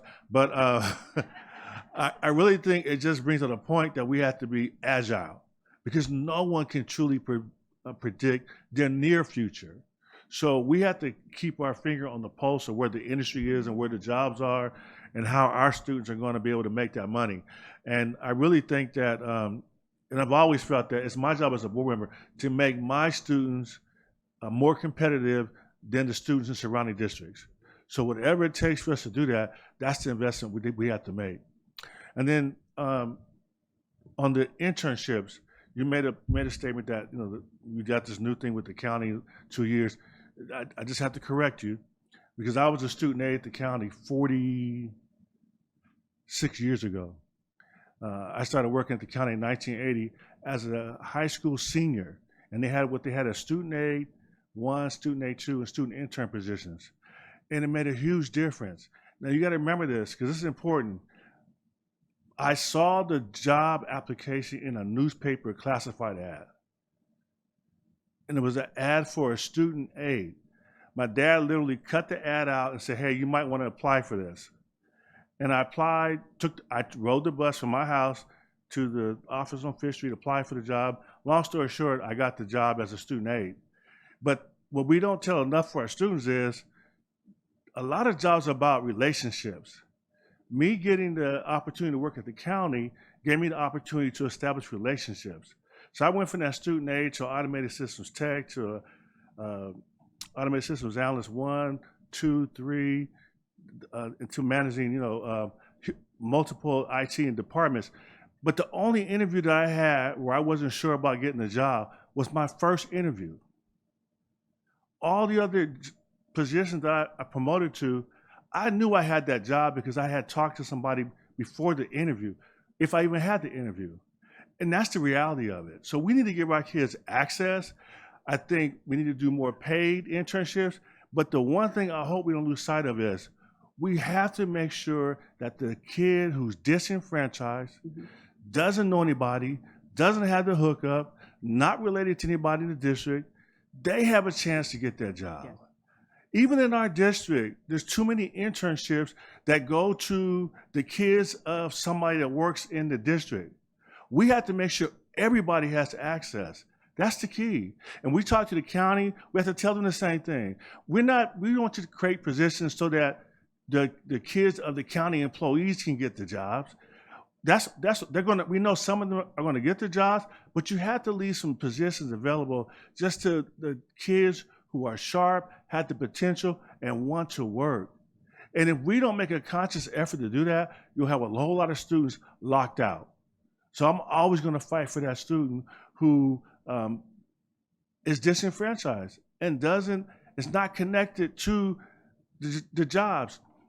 In our district, with the level of poverty we have, there are a lot of kids living in households whose parents don't have a connection to establishments where they can help their kids make that kind of money. So I just hope all that, the experience we give them, it leads to the opportunity for success in terms of attending that job in the end.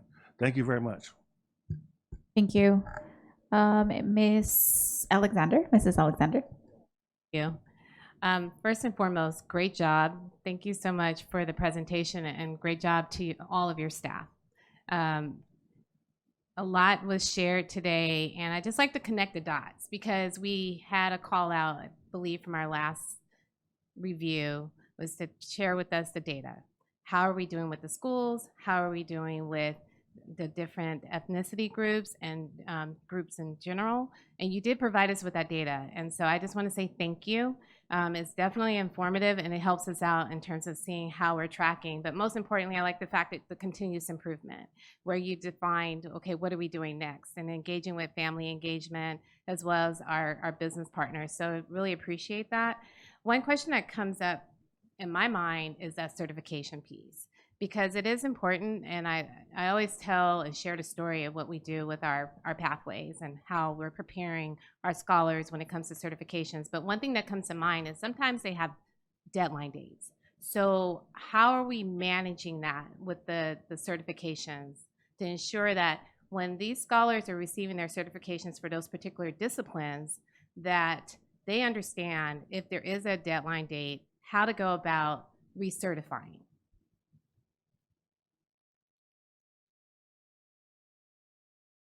A wonderful question, and it's something that all of our CTE teachers would also be able to explain.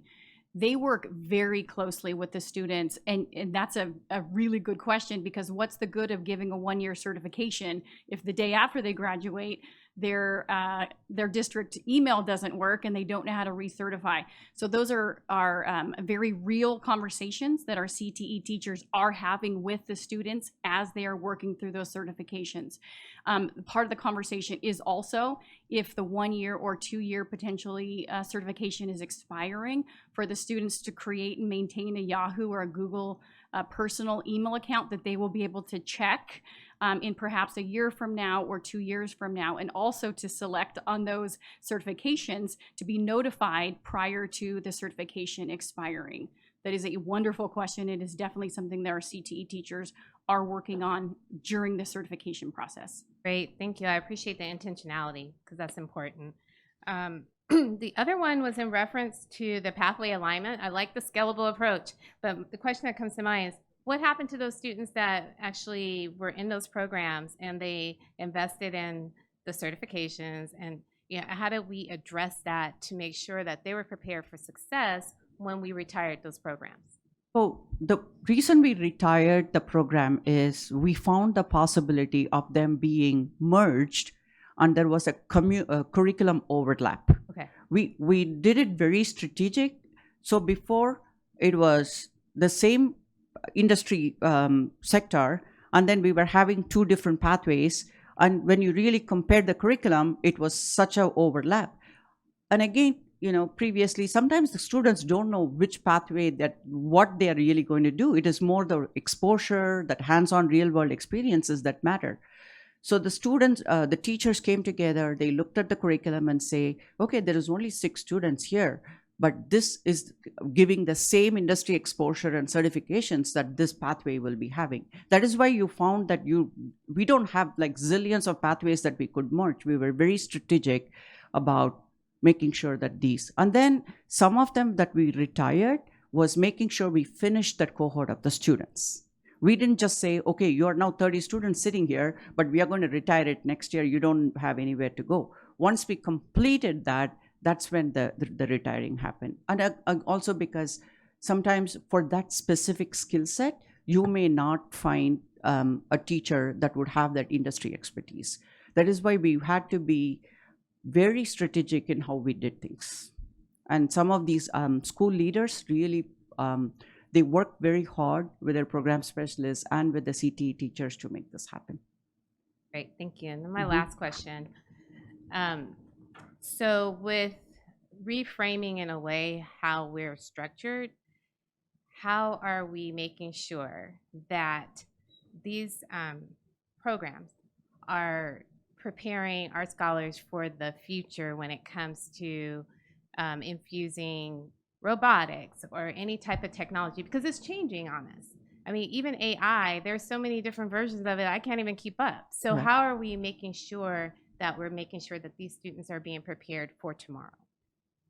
So there is not a pathway that is called robotics, but all these engineering pathways, for example, Innovation Academy in Arroyo Valley High School, and you saw that San Bernardino robotics team, it is part of, actually, when you see it, you don't call it as a robotics pathway, but it is an engineering pathway. So it is more than robotics become a component of it, and our students really excelled in a national level competition. So these are some of the engineering pathways that are existing, and that's one of the reasons you would say, even though currently the San Gorgonio engineering pathway is still low performing, we want to keep it because we know that's where the future lies. and we want to provide all the support that is needed in order to make sure that those engineering pathways are keeping up to the standards. The only thing that we are going to learn is working with those industry partners to see what is the current requirement.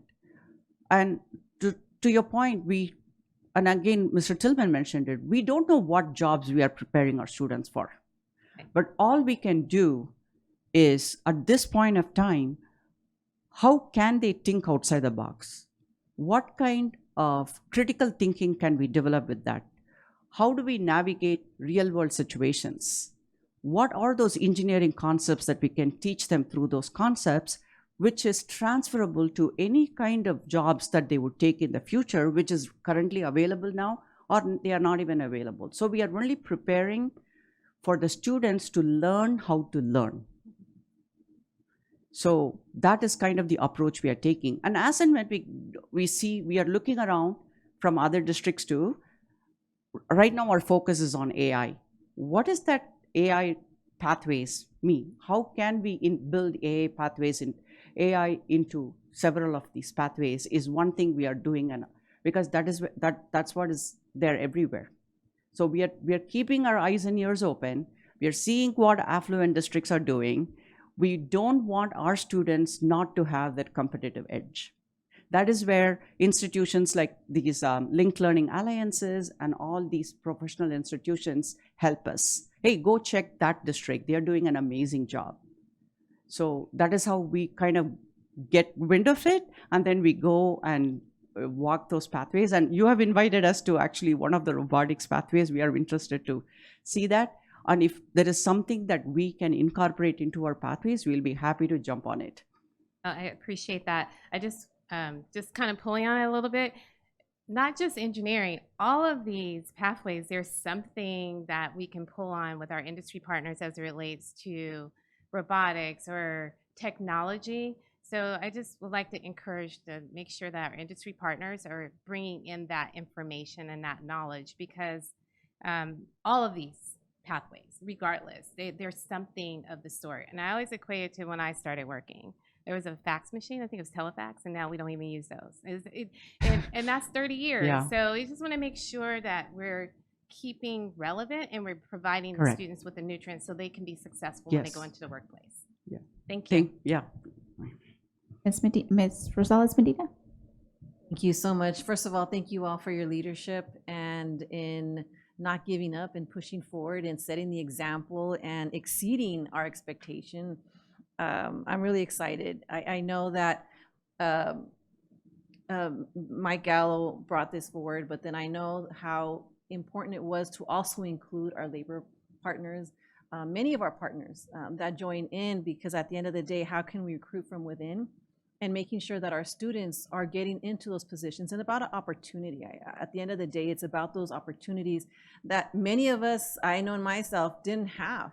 Family members that were in certain positions that would be able to kind of help link me or my family into those areas. And so I think our district is one of those, and our board members, as well as our superintendent and our cabinet, thank you also, because we believe that we want to provide every single student in our school district the opportunity to succeed, to the opportunity to sustain themselves and their whole family, live within our city, live within our area.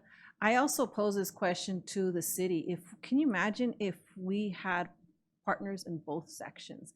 If the city was also looking into the workforce development, if they were looking into the labor partners who are already here, and how they can, for working adults or adults that need that extra support, that they can recruit. So I just wish there was an opportunity that we can continue that. I know with the city of San Bernardino, but as of right now, I am really proud of our school district because we are definitely spearheading in the right direction. And thank you to everyone that's here as well. You all are doing amazing. I've been through what's those where you go to different sections and different tables and just seeing the amount of work that you're all doing and at your school site. So thank you all as well. Thank you. Mr. Jones? Hello. Thank you once again. And I kind of definitely agree with Mr. Tillman about what he said when it comes to relationships. I think it's important to definitely give the students who do not have the relationships with people within the district, within the county, the opportunity. Also, I would like to ask possibly 1 to 2 questions. First, I know you listed the programs, but would you possibly be able to list those again? About the programs that you guys are adding next year, I think you said. Or did I get that wrong? We haven't said anything about adding programs yet. We were just exploring the aviation. And again, we don't decide. It is the board that makes the decision. Yeah. So, and I do know, Mr. Jones, that we met at ICUC meeting and you were very interested. And I know Dr. Wyatt was there about opening a teaching academy at, another teaching academy. And it has been brought to the attention of the board. So they will help us. They will provide us the direction and the charge. Okay. And the moment they say yes, we go ahead and do it. Okay. And then also, I was a former student of the San Gorgonio PLTW engineering pathway. So I would also like to ask, how can we really fix that lower performance when it comes to that? So pretty much we want to look at, we want to go and look at the curriculum. We also want to go and look at why there is not much of student interest there. Then we have to look at how can we do the outreach, whether it is the word engineering that is, scaring people away. And then we have to see how can we educate students on them, especially when they're moving from 8th, because many of the students, they do come from Rodriguez Prep, Serrano Middle School. So we have to explore why there is not a student interest. Probably they don't know, because just by the word engineering, they could be turned off. So we have to look into that. And then our team goes and supports. How do we, first we are looking at the enrollment. How do we increase student enrollment so those students become our ambassadors to say, hey, this is a good program. That's how many of you got into different programs. This is a good program. This teacher is really doing a great job. So we have to go in and find the root cause. We know that it is low enrollment and also the completion rate is low. That is why it is in the low category. But we didn't want to do anything with that pathway. We know because it is a great potential pathway. So we had to go and explore what it is we can do so we can support them. Okay, I definitely agree with you on that, because I know for me, I had that same issue with when I was in that class. We personally had only about 15 students in there. And then we had to kind of figure out a situation to add more students. And what I personally seen as the main issue is, like you said, that word engineering. When I would talk to a lot of the underclassmen and kind of see if they were interested in classroom, they would be like engineering. And then they would be like, that's not where I want to go. And they would just kind of hear that word and be like, I think it's a little too much for them. And I think if we kind of, me and you are kind of working on this, but I think if we kind of definitely kind of bring it more on counselors to kind of explain the pathway. Probably renaming the pathway to make it more attractive too. But we still can possibly do the engineering concepts inside that pathway. Mm-hmm. Yeah. Okay, that's no. These are great suggestions. That's why you and I communicate a lot on the email. Thank you for all your suggestions. Thank you. Thank you. Dr. Wyatt? Thank you, Madam President, and you've heard it a lot tonight, but outstanding presentation. Probably even more importantly, incredible results from our students and staff. The achievement of our students that are in, our career pathways. Wow, it's unbelievable. Mr. Tillman referenced Mr. Gallo earlier, and I'm glad that he did, because Mr. Gallo and actually Dr. Del Marzan are the reason why I'm on this board. They knew I was highly involved, in the county with CTE and ROP education. They knew if I came on this board that we would aggressively pursue that. And so I'm glad to be a part of this and a part of what we're doing in this school district, and because the results have been phenomenal. I get a little emotional because today is Mike Gallo's birthday. Now, I don't know if anybody out there knew that, but it is his birthday today. So he's really smiling from the... Yeah, so happy birthday to our friend and colleague up there, in heaven, but and thank you to him for encouraging me to want to do this and to give me such a grand opportunity. But we talked back then about 100% of our kids being in a career pathway, and that it would start in 3rd grade. I don't know if any of you were here to remember that conversation, and that it would excel into middle school. We do career exploration in 3rd grade, getting kids interested, and then in middle school, starting to work on what we called back then soft skills. I think we call them different things now. And then in high school, pursuing industry level certifications, which is what we're doing. So it's great to see our labor partners here today and the partnerships that we've developed with them and real life opportunities that we're giving our kids. And it's in every industry sector, whether it's labor or medical or engineering or aviation that we're talking about, or computer tech. And it's continuously evolving and changing, which means we have to innovate continuously as well. And it makes it very hard for us as educators, because as we know, there are careers out there in the next 3 to 5 years we don't even know that exist. So how do we prepare our kids for that? How do we prepare our staff to teach those careers? The crazy thing is it's our young kids that are probably gonna be teaching those careers to even younger students in the very near future. So, you know, we have an unbelievable challenge in front of us as educators and as education. I'm very fortunate. I get to go to DC next week for the Coast to Coast and advocate on how do we do this? How do we still remain at the top of our game and the world leader in educating our students and preparing them for our future? You know, Dr. Del Marzan had us read a book, The Coming Jobs War. Some of you that have been here long enough have read that book and know what that's all about, the GDP and our competition on the global market and what will happen to us if we do not continue to be innovative, which means we will lose the top place. Right. And we're in that competition right now. So I applaud us as a school district for being a leader, not just in this county, not just the state, but in this nation. And we have to continue to do that. We have to continue to be that model. And we have to continue to give our full support to our programs like this. I mean, all our programs. But when you look at this achievement from our completers, 99.6 graduation rate. Gosh darn, what happened? And I don't mean this, I don't know how that 0.4 person didn't graduate, but something bad must happen, like an emergency or something, because that is absolutely phenomenal. And our A through G rate, our college credits, I'm just going to say it again, 100% of our kids should be on a career pathway. And I know that is our goal. I know that is our goal, and it can be achieved. But it has to be not the expectation, it has to be the standard. And we have to create that and make sure that happens as a board, as a district, and I know we can and we will if we make that a top goal. And again, great job to all of you. I am beyond blown away by these numbers. It is outstanding. Well done. So just to reassure you, the curriculum is not just done by the school district. That's why we keep our labor partners and our industry partners very close. They provide us the changes that is happening in these industries, because there is no way a school district can come up with curriculum like how we do it for other core subject areas. For this, we rely on our partners, and we work with closely 200 industry partners across different school sites. And I'll tell you, our CT advisory board, yes, man, that's a knockout incredible. All-star group. I'm looking at that going, holy heck, you know. Yeah. That's one of the reasons why we're at, like you said, our industry level partners.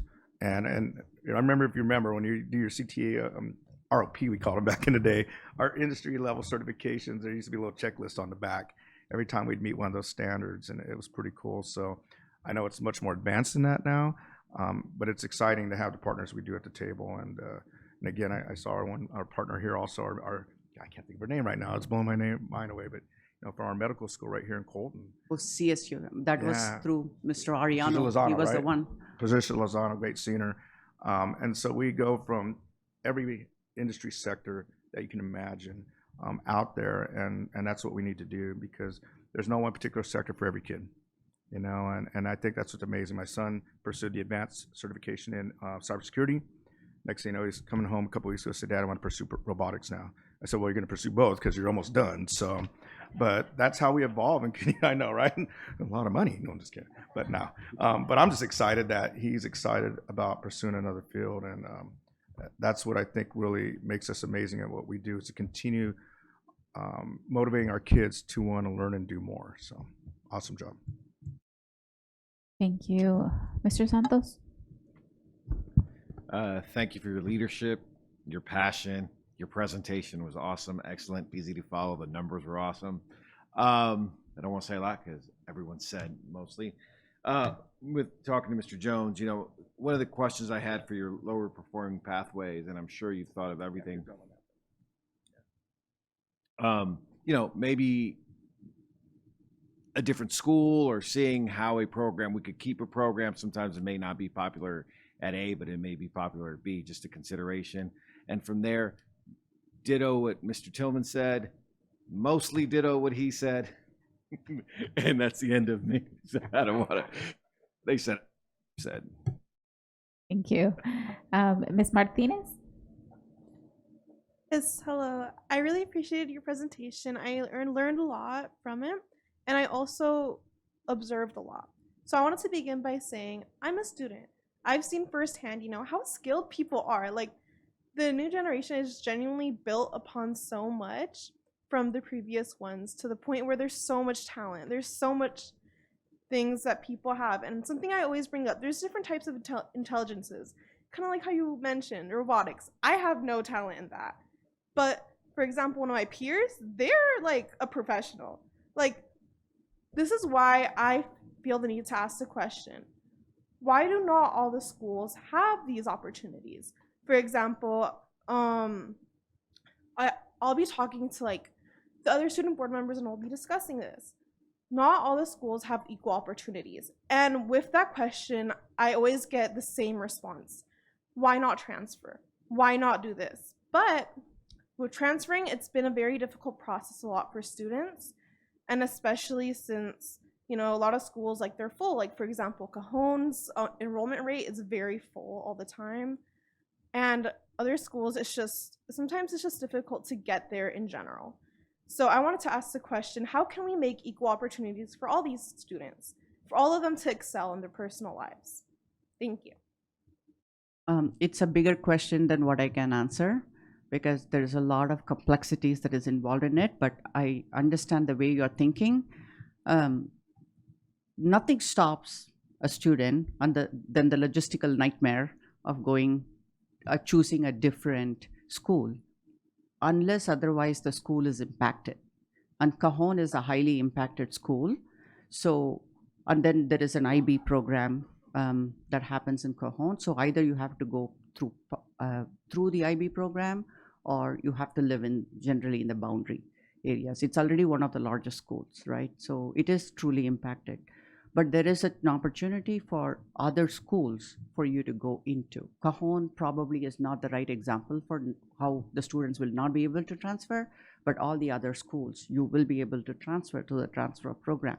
But then it comes to a point number 2, transportation. So that is something bigger than what I can answer. So that is where I would leave it to my assistant superintendent and Mr. Komnick to answer that question. Thank you, Dr. Venkatesan. But yes, it is our goal to try to create more opportunities for students. But as you know, we're a large district, and there's so many things that we're trying to focus on. But we want the opportunities to be there. And yes, it's uncomfortable sometimes if you have to transfer, but that's something we'll be looking at to open other pathways at schools where there might be need. And we talked about possibly surveying students. Remember, we talked about doing some kind of a questionnaire, sending out surveys to maybe give us a better idea of where some the pathways might be concentrated as well. So, but thank you for your suggestion. Thank you. Mr. Barrios? I'd really like to thank you because I am also in 2 pathways. So I take the film and also the psych pathway. So being able to take both, super great, because when I first started choosing, like Mr. Santos was saying, I was like, do I want to do this side or do this one? So having both options is definitely, super important. But my question is more regarding the advanced placement opportunities. So on my IB film side, I have an IB film class, right? So it's interlinked with IB, but versus on my psychology side, there's no IB course. So how do we integrate, IB? Because I'm pretty sure, they have their own criteria, yeah, and we have our criteria with, our trade partners. So is there any emphasis on integrating higher placement classes with our courses, or how does that look? So you're saying pathways being integrated into an IB program? IB or AP or any advanced placement. That is one of the reasons dual enrollment exists. So if IB is a very strict curriculum, right? They follow a certain guidelines. They have to have a specific syllabus. That syllabus may or may not work with the pathway syllabus. Having said that, AP, IB, they all offer college credits as well as dual enrollment programs. So the next question that you would ask your counselor is, do we have a dual enrollment program? All pathways should have an articulation or dual enrollment. On top of my head, I don't remember all the 50 pathways and the dual enrollment they are connected to. Based on the Purposeful Pathways framework, every one of these should be attached to a college credit. So that is the next thing that you would explore. And then you can go to the counselor and ask you to be registered for that particular dual enrollment, and you can do it even after school hours if it is not offered within your school time. And then you send me an email, I can see how I can work on that. Okay, thank you so much. Yeah. Thank you. Ms. Rosales Medina?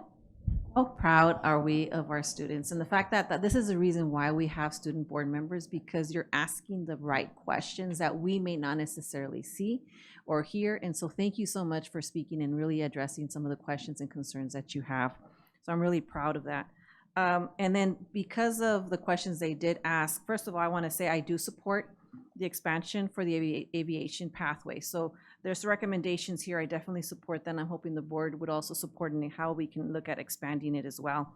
I know that it was also mentioned, the Educators of Tomorrow pathway. So I think when you look at the pathways that are impacted, meaning there's a lot of students that are interested in it, a lot of students that are filled, and then at the end of the day, what benefits our school district as well. So I think the Educators of Tomorrow pathway is another one that can be expanded or looked into of how we can expand that. But just wanted to say that I do support those two ideas. When it comes to the transportation, I have been pushing for this for a long time because I understand that if you're living in a certain area of the city and you want to go to, this happened to me before. The gasoline was too much, and so even if I wanted to transfer then across the city to another school site, it posed a lot of expense to myself and my family, so we couldn't afford it. And then, so I understand the need. You want your children or your students themselves want to go to a different pathway, and there's no opportunity for them. So when we look at our maybe ideas, I know transportation is expensive, but city passes, I'm not sure if we do provide those opportunities. Oh, we do? Yeah. Okay. So just maybe For summer looking at school as well. summer So the school. students can request, I think they can travel free on the city bus. City buses. Yes, and I know that many may not like that idea, Correct. but that's That is the definitely, major- that shouldn't be a hurdle for you, and I'm glad you're saying that, and hopefully more students are able to understand that, yes, there's that opportunity, and parents are able to hear that as well. But I know that transportation can be a hurdle for many families that want to send. But I do appreciate our students' concerns, and they're valid, and hopefully we can try to address those. I know they have some connections to you, but there's students that are probably watching this or at home that don't have those connections. So we want to make sure that we can provide those resources to all school sites, which you're able to share with our students as well. I meet them regularly through the ICUC Yes. meetings, and then they have requested me to come to Slack now. Okay, So great. student advisory meetings in order to talk about pathways and get ideas on how we can do the outreach for the students. So it's first, their knowledge is very important so that they can go and choose the right pathways that are Thank you so existing. much for doing that. I will be working with them very closely. Uh-huh. It's very, the ideas they come up with is phenomenal. Even like being in this work, I might not have been thinking about it in that angle. Now that they are the users actually. Yes. So they give me lots of ideas, and thank you so much for that. I work very closely with that. Yeah, well, I'm glad that you're doing that, because then they're there. Correct. They're our students. They're Mhm. they're the reason why I can we get the exist. pulse of the. Right. Thank you so much again. Yeah. Thank you. Ms. Abeles Grande? Well, first of all, I want to say thank you from the bottom of my heart. I mean, it's really moving. It really is. Exciting and thought-provoking, and it boggles the mind thinking of our future. Our children are 100% of our future. So we have nothing to worry about right for this golden moment, and to know that this is what's going on in our school district. Thank you. And also have an idea, as you were seeing your wonderful presentation about the business pathways, and it makes me a little sad because, as you know, it's a huge, I recall Jack Brown School of Business, but likewise, it's hard to inspire the students with business. It does sound boring. I mean, explain it. But I know this from the young man that used to take finance as a major. and it's a very exciting business. And then given the climate of today's world with all this talk about billionaires and trillionaires that take over our world and then our national debt, I mean, you know, we talk about, you know, owing our credit cards, but to always hear the languaging and to know that our kids don't really understand it. How could they? It's not in the current vernacular. So I'm thinking, you know, if we could change it, our pathway to finance pathways, global international finance, to have, because the banking industry they need to learn their banking industries, the future of Bitcoin, what's going to happen there. So one of the things that's remarkable about your program is how you're always thinking ahead. When you talk, it's never last year or this next year coming. It's talking in decades. It's talking in lifetimes, and that's what you continually. You're always sharp-eyed and listening and here on the ground to see what's the latest. And so I offer that to you because you know, I hear Bitcoin all the time. I don't trust Bitcoin. That sounds coins, you know. I have a piggy bank for coins, you know, but anyway, I just offer that to you as a way of maybe you could intertwine it with engineering, finance and engineering pathways. I know there are people at Jack Brown University who would love to come in and give a presentation like this for a student pathway for, we should call it business for now, but they call it finance. It's a major in finance. It's huge. And then there's groups, clubs on campus that are all to do with that. All of these pathways at Cal State San Bernardino, there are clubs and organizations that follow our EXL program. So that's another way. You know, they're doing really well in their EXL. Have them come and have someone who's doing that as a major from the Cal State San Bernardino. That's one of the things I'd like to see in the future, is a closer relationship with them, to have them try that on, just not just attending college, but in a field that they might want to take. And also, don't let them be afraid of taking double majors. If they can't make up their mind, you take it all, right? I know our team is taking copious notes on all these things, and every one of the ideas are welcome, and we will make sure that Thank you. we strive to provide the best opportunities for our students. All right, the end. All right, well, my turn. I'll make it quick. First of all, thank you so much for the wonderful presentation. I think everything has been said. I was just so inspired.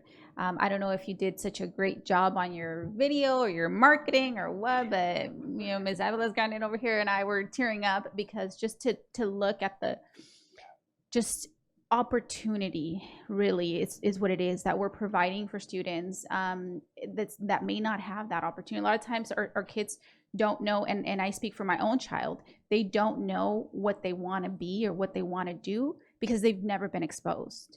And so exposure is really one of the biggest things that you're doing, exposing them to different things, trying different things. And so I'm just completely grateful for all of the intentionality, the hard work, the dedication, all of that. You know, it's just, I'm so proud. I really, you know, I'm so proud to be here, and you hear the excitement of my colleagues as well. Like everybody, we really just want what's best for our kids. And you can see that, and I feel very fortunate to be here and be part of this board and be part of this team. And so just, there's a lot of gratitude just kind of pouring out for me right now. So thank you so much. I do have one question and two comments. The enrollment, I just, for specific pathways, do you check that? How often do you check that? Is it like yearly? Is it throughout the year? So this is the reason we are able to now improve and touch the quality of the pathways is because we closely monitor how enrollment shows how interested students are, and not only that, what is that keeps them there. It could be because there are very good teachers, the curriculum is very interesting, the students are really into that. So that really shows what enrollment is. And the second is, are the students being successful? That is the pathway completion metric. So with these two metrics, we are able to look at every single pathway on a period. So we update this to answer your question every semester. Okay. we see how the pathway enrollment, that is how we were able to come up with the metrics and clearly say, these are pathways that are like kicking it out of the park, right? And these are the pathways that are on the race. There are one or few elements that they need to shore up, and these are pathways that we need to really work on. So now we have that metrics that we never had before. So that is one of the reasons, like they were all over the place, but we have now have a filtering system that we have developed just for San Bernardino City Unified School District. This is not something that is applicable in others. So our team, we came together to create that, which is mathematically also very equitable across. So making sure that we created that metric system and we looked at it through that lens. And when you look at this information or this data, at each semester, are you doing it at the start of the semester? Or are you doing it at the end of the semester? The reason why I'm asking that particular question is because the follow-up question to that is, how do you intervene or how do you support the school? At what point do you support the school? What does supporting the school look like? So every month we have meetings with program specialists. And again, they have been tremendously helpful for us. So we have one dedicated program specialist for the pathways at each one of the high schools. So we meet with them, and our team goes and shows the data and shares the data with them. And then sometimes we meet with the principals also, or the assistant principals, mostly they are over the pathways, and say, the trend is going this way, watch out. And sometimes I share it during the ALI breakout sessions. And I bring the whole, I list all their pathways and the enrollment numbers and the pathway completion, we can only say by the end of the school year because that's a CCI, right? Other than that, the pathway enrollment we can keep track of. And I share it with the principals. And in fact, that is the way we cross-check each other. So this number is not, what you have given me is not right. So we cross-check and we make sure that both the sides are saying the same thing. So we have that constant communication, and it is possible because of these program specialists. Every work that we want to do is actually routed through that one point person. So if there is something that is not done in the pathway, we pull that person, hey, this is what we were establishing, and all schools were asked to create that 5-year plan sustainability. So all the program specialists work with their principals and their vice principals to create that 5-year plan. How do you make sure, if there is only low enrollment, what are you going to do for the next 4 years? How are we going to make it fiscally feasible as well? We can't run a pathway with 7 or 8 students having a beautiful facility for $10 million. So these were the hard questions that were asked. And that is how we have been monitoring. But now we are very confident with our metrics. We are so you can see that between last year to this year, just by asking those questions, the completion rate has shot up. So we feel like we are slowly, it's pressure and support, I should say. Well, thank you. Like I said, I appreciate that, and I really appreciate one of the requests that I had made in the past was like really looking at the pathways and making sure that they were merged, making sure that we weren't duplicating some of those things. So I really appreciate that work as well. And then the only other 2 comments that I want to make are on the comment that Ms. Martinez had made, because that's also been a constant area of concern for me. I know the difficulties and the challenges, fiscally speaking, right, with putting every program at every high school, that's really complicated. But I do recognize, the challenge. Sometimes there either isn't admissions, it's impacted, or transportation's a big issue, especially with how expensive gas is today. So, just kind of some ideas, as we do look forward and look at, potentially expanding certain programs, looking to see where the need is, making sure that that's an intentional work as well. And then also maybe thinking of, other creative ways of providing transportation. For example, maybe we don't offer transportation to every bus route like we do with our regular traditional, but maybe we can do something like, students, there's like a bus from one high school to another, like every high school, maybe partners, with one additional high school, that expands even a little bit. It expands opportunity to where, the student goes to their home school, but then gets picked up by the bus and then taken to that alternative school. And maybe we can do that with, 2 high schools here that they're partnering, and maybe another 2 high schools here, across the district, to create that access. So, just some ideas, some things to consider. Like I said, the point is just to continue to support and expand, thinking outside of the box a little bit. But other than that, thank you so much. Sure. You brought up a good point. But have we thought about doing virtual access? Like, for instance, if a kid's at a school, but they want to take the class, can we find ways to, and I know I'm not trying to get in trouble with teachers. I mean, we can spend the money to make it happen, where maybe we'll have a extra employee that can help facilitate that pathway, but the student doesn't have to leave their site to participate. That's actually an opportunity we can explore, but because CTEs are pretty much built on hands-on experiences and real-world experiences, probably in some of the engineering, especially computer science and stuff, I think we will be able to, but that's an area we have not explored, and I'll be happy to explore that area. That's a great point. Thank you. Like I said, thank you so much. We appreciate all of your time and your patience and everything else. And thank you again, board, for your incredible support. I'm truly honored to lead this program and secondary education, and they are my rock stars. Without them, it's not possible. And my boss, thank you, Anna, for all the support you give, and Mr. Ariano for all the support. I have an incredible team. Without them, we go together, we come together. Thank you.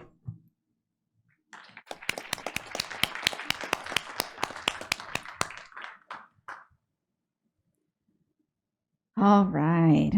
Amazing, amazing, amazing. Okay, 3.2 resolution in recognition of Administrative Professional Week and Day. Mr. Barrios, if you would be so kind to us and read us that resolution. Again, it's resolution 3.2. Resolution in recognition of Administrative Professionals Weekday, whereas Administrative Professionals Day is celebrated each April on the Wednesday of Administrative Professional Week, which is the last full week of April, and whereas both Administrative Professionals Day and Week are observed annually in workplaces across the country to recognize the important contributions of administrative professionals and the essential roles they play in coordinating the Office of Operations of Educational institutions and other organizations. And whereas the work of administrative professionals require advanced knowledge and expertise in a wide range of areas, including communications, computer software, office technology, project management, organization, customer service, and other virtual office management responsibilities. Therefore, be it resolved, the Board of Education of San Bernardino City Unified School District hereby recognizes April 19th through April 25th, 2026 as Administrative Professional Week and April 22nd, 2026 as Administrative Professionals Day, and encourages administrators throughout the district to recognize the hard work, dedication, and important contributions administrative professionals make each and every day to support the education of our students. Okay. Moved by Mrs. Alexander, second by Mr. Tillman. Vote please, Mr. Jones. Aye. Ms. Martinez Sosa. Aye. Mr. Barrios. Aye. Thank you.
Motion carried.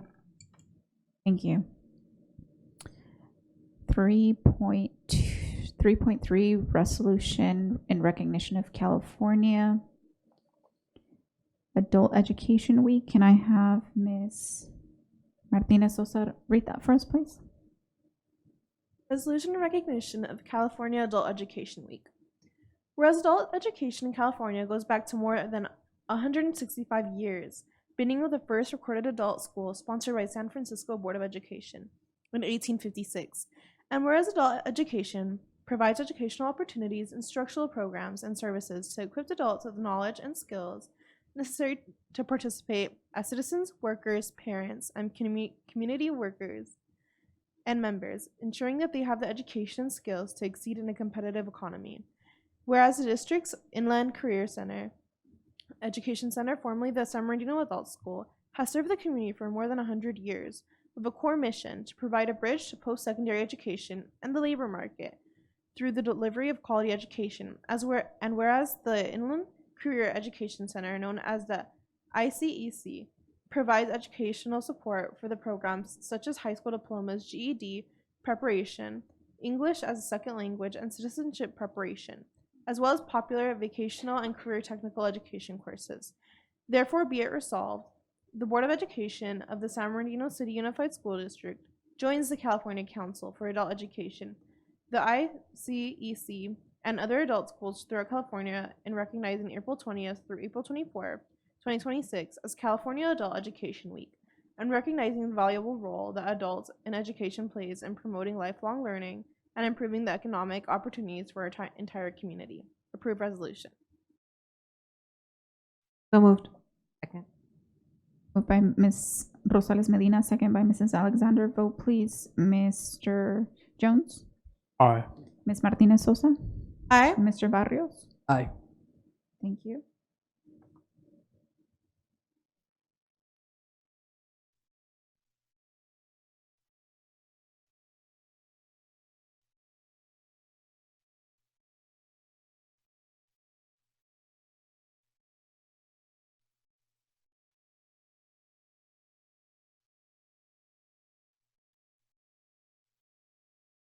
Motion carries.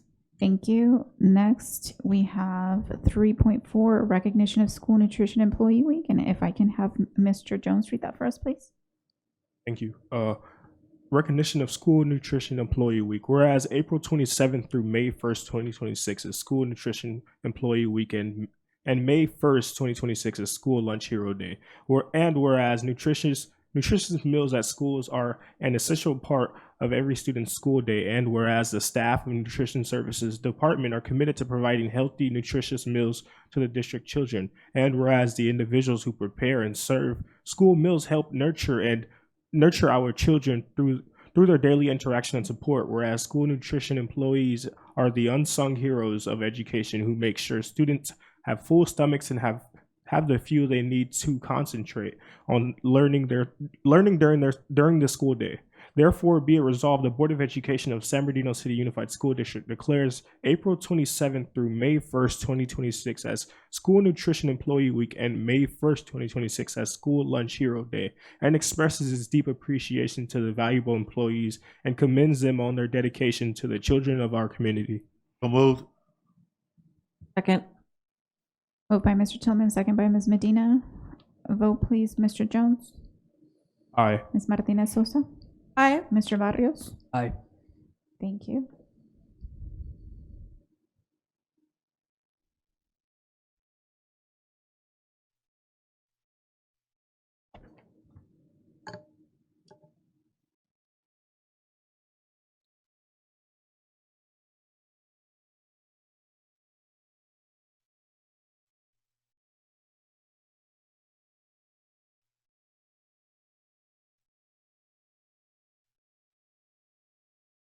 It looks like motion passed. 5.0 closed session. At this time, oh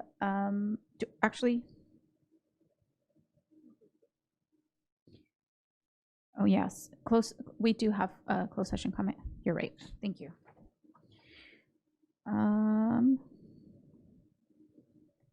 and I believe is Mr. Arturo Lozano.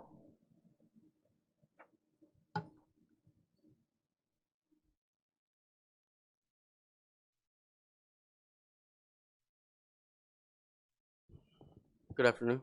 Good afternoon. I'm here basically representing myself and just to letting you guys know that I've worked for the district for 26 years, and I'm now, to be honest, the last 4 years have been difficult ever since these supervisors came in, and I know the exhibits show things that did not happen, that defame me. Like the first exhibit says that I had said something to a student, which I didn't. The student basically threatened me, saying that he was going to have his father show up to the school and beat me up, which I then asked him to leave the school because he threatened me.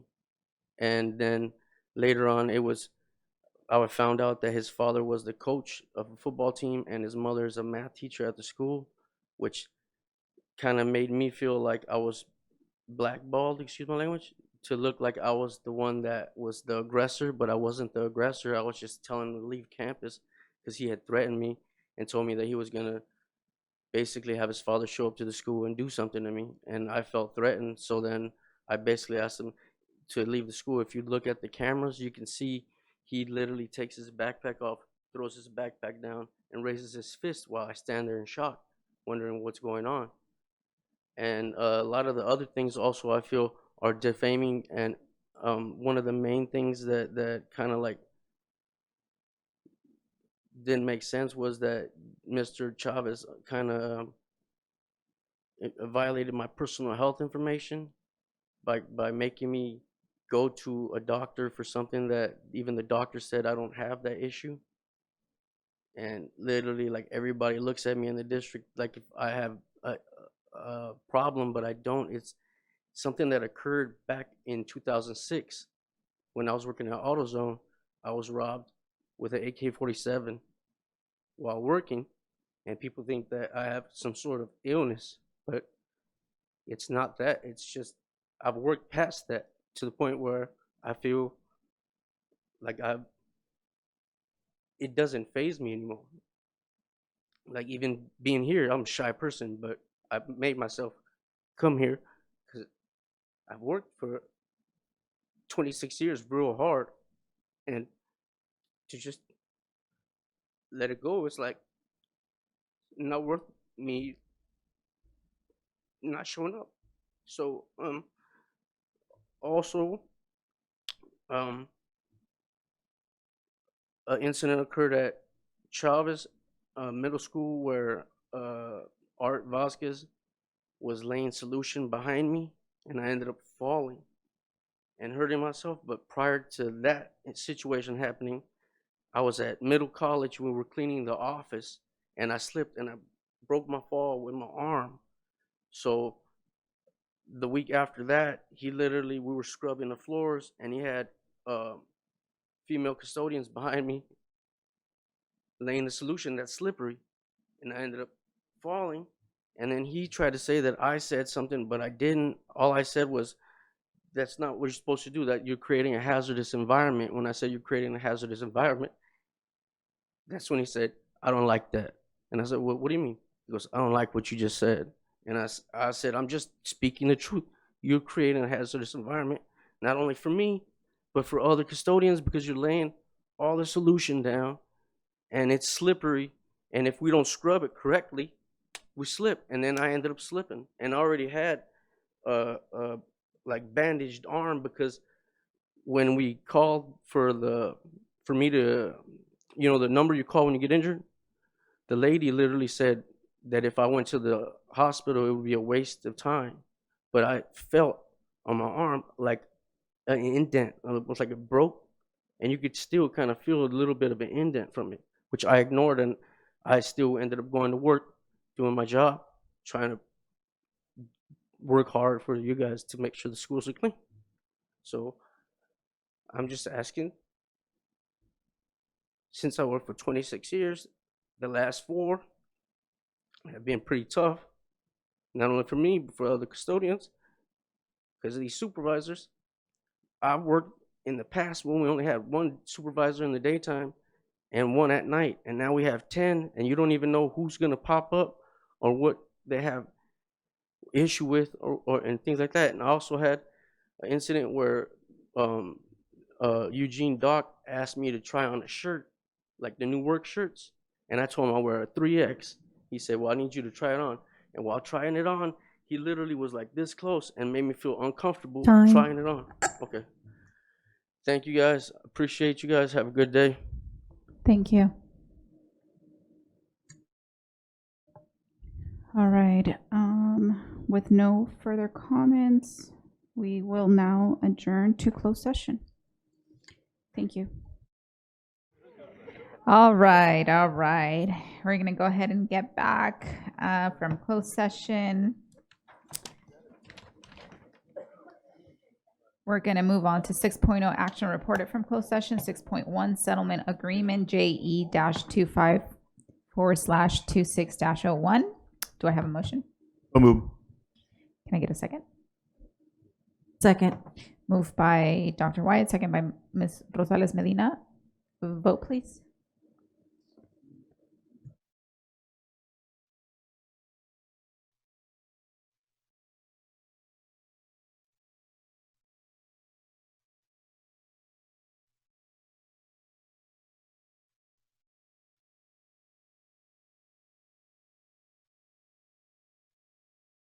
Motion carries.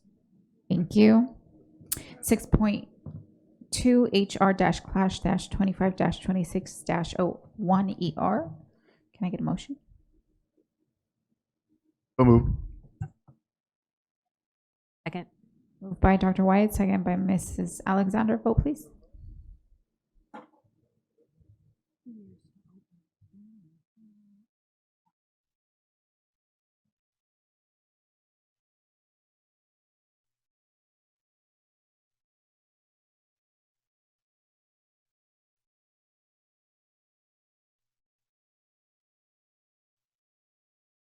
Motion carries. 6.3 HR-CERT-25-26-15 Can I get a motion? So move. Can I get a second? Moved by Dr. Wyatt, second by Mr. Santos. Vote, please.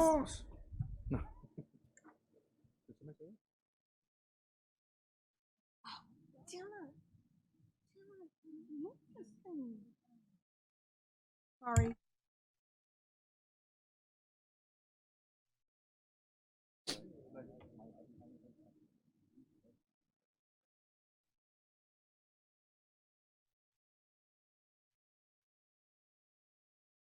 Motion carries. 6.4, approval of the visual performing arts, VAPA TK through 12 director job description.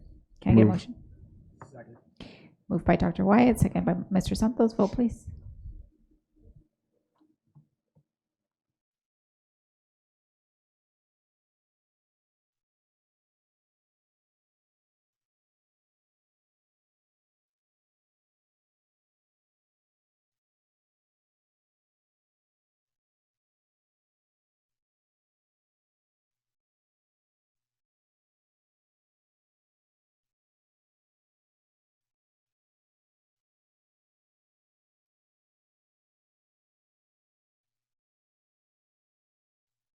Motion carries. Thank you. 6.5, expulsion of students. Can I get a motion? So move. Moved by Dr. Wyatt, second by Mr. Santos. Vote, please.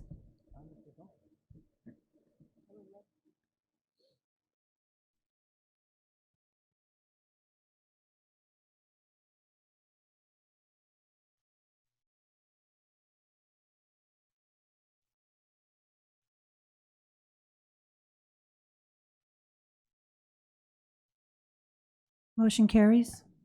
Thank you. Be it resolved, the Board of Education accepts and adopts the recommendations and findings of the hearing panel based on a review of the panel's findings of facts and recommendations, and orders the expulsion of the following students with ID numbers as listed in accordance with board rules and regulations and in compliance with Ed Code Section 48900. 6.6, student recommended for expulsion, excluding mandatory offenses, but remanded to youth court for other means of correction. Can I get a motion? So moved. Moved by Ms. Rosales Medina, second by Mr. Santos. Vote, please.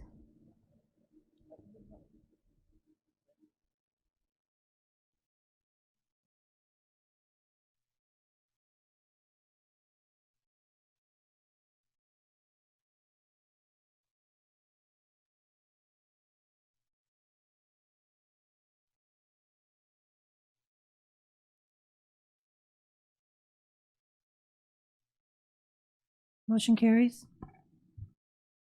Be resolved, the Board of Education accepts and adopts the recommendations and findings of facts of positive youth development and orders the suspension or expulsion of the following students with ID numbers as listed in accordance with board rules and regulations and in compliance with Ed Code Section 48900.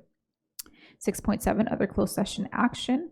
There is none at this time. 7.0, student board members. Did they leave? We apologize. I know I got kind of late.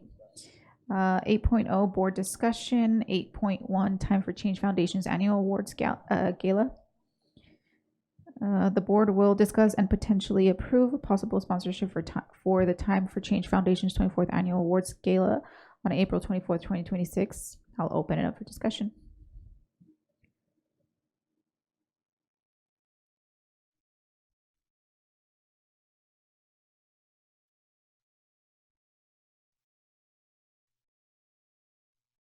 No discussion? I'm still looking. I'm trying to open it. Yes, at the bottom one. Okay, thank you.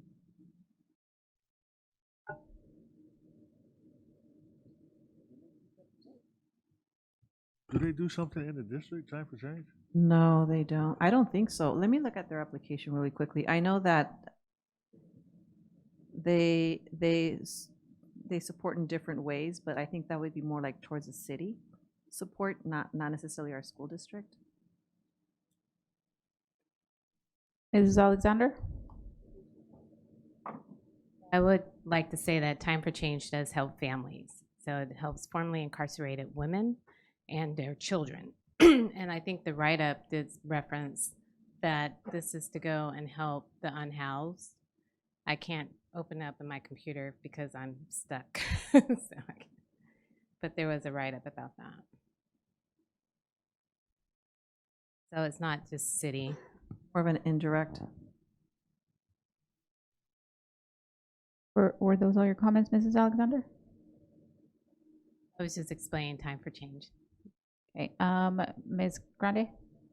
Ms. Aviles Grande?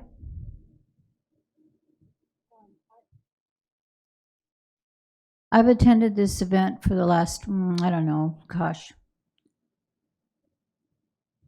2 or 3 times. I've been there. She also, or Time for Change, also they've had an event downtown in San Bernardino, I think 1 year when Felicia was recognized and she wasn't able to make it, and they sent me instead to accept her award from there. Was that over at the at that building? I think that might have been a different one. Was that a different event? Okay. I'm Well- actually getting recognized at this event. Oh, you are? Yes. Oh, gosh. Well, that's recognition that we need. We can always use that. So, no, I plan to attend. I've been a fan of Kim Carter for, gosh, years. She's started out, I think, when I was still at Cal State San Bernardino, and she was the only one that saw women in San Bernardino that came out and had lost their children and had been in foster care, so she helped them Recommended regain. amount? So, yes, I think last year we did 5,000. Oh, they have never been, this would be the first time. So, Really? yeah, in their application, this would not. no, they Didn't we haven't. go to the event, though? I remember. But we can purchase maybe seats and to support because Ms. Alexander is being recognized. We could do that versus, or a table, purchase a table or purchase a, instead of. So how because- much are the tickets then? We said 5 tickets? Is it- Could say 5 tickets. Well, $5,000 is 5 dinner seats and a quarter-page ad, and how much are the tickets? I'm sure they're a lot less. Do we know for a fact? Do we know? 150? 200? 150? 200, I think that's what I'm hearing. $200. That's fine.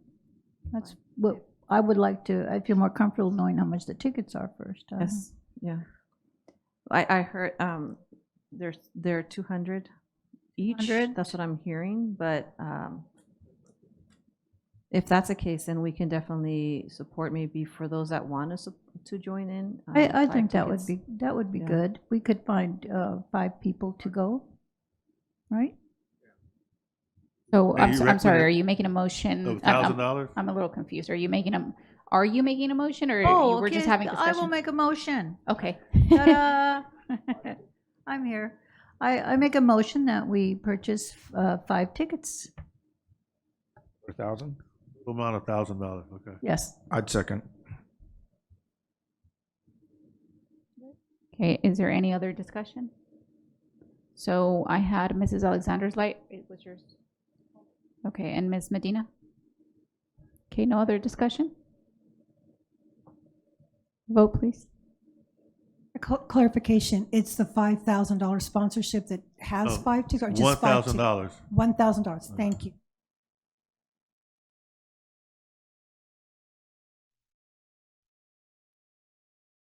And who seconded it? Dr. Thank you. Wyatt?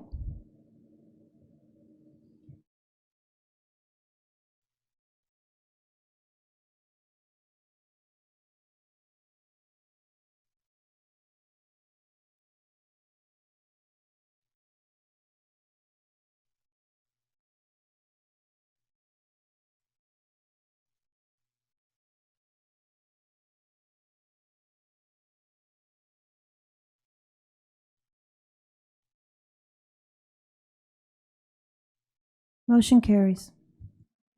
Thank you. Be it resolved, the Board of Education approves the sponsorship, approves the purchase of 5 tickets for Time for Change Foundation for a total amount of $1,000. 9.0 action item 9.1 personnel report. As presented. So moved. Second. Moved by Mr. Tillman, second by Mr. Santos. Vote, please.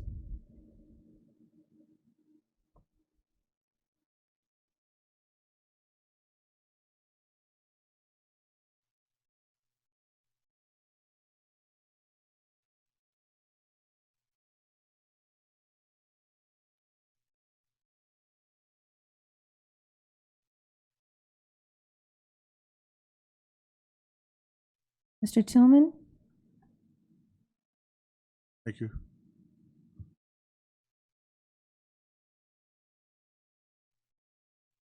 Motion carries. Thank you. 9.2 resolution for allowance of emergency conditions, August 2025 and February 2026. So move. Second.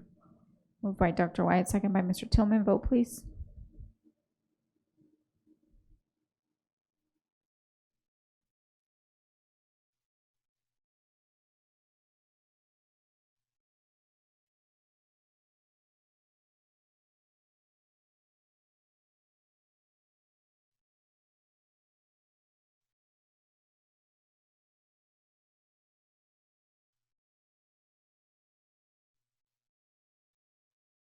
Ms. Grande?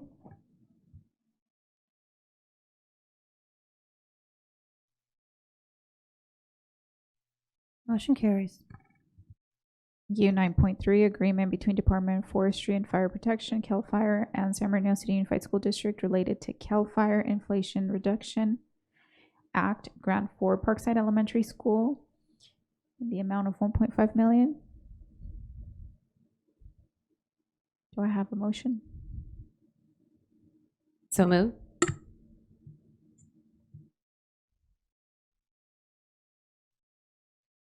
Second. Moved by Mrs. Alexander, second by Dr. Wyatt. Vote, please.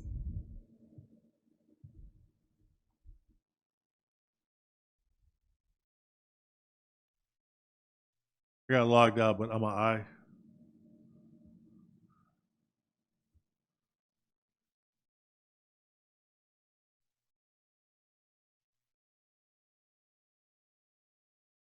Motion carries.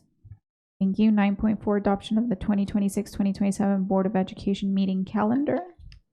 Do you guys need a minute to look at it?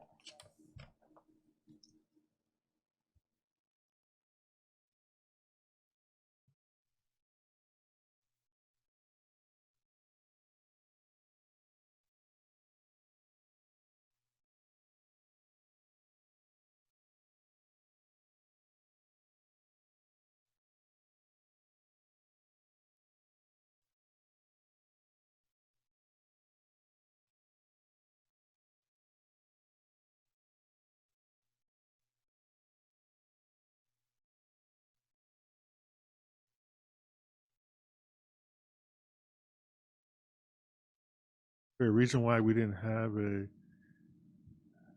meeting on November the 3rd?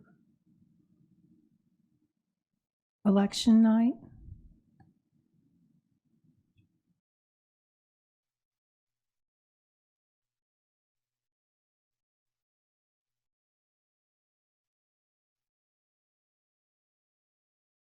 How about December the 1st? Everybody's usually at CSBA.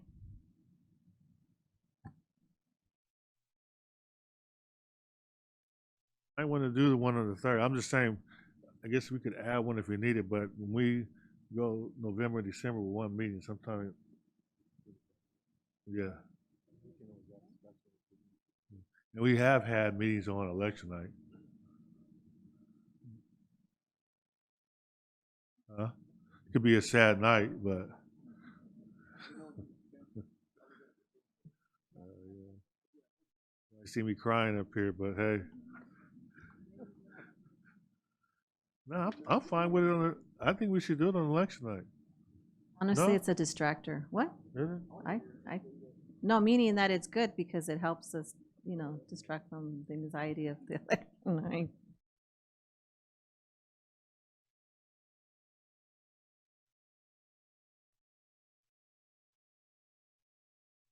I mean, if the,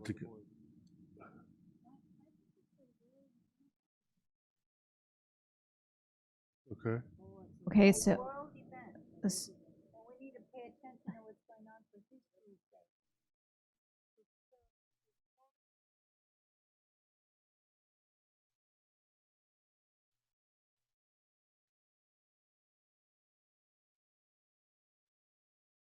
do we have some support? If we don't have the support for a meeting, I would just say to the superintendent, if it's looking like we need it, you need to bring it to us so we can add a meeting. Because I just know by having just one meeting in each of those months, it can cause problems.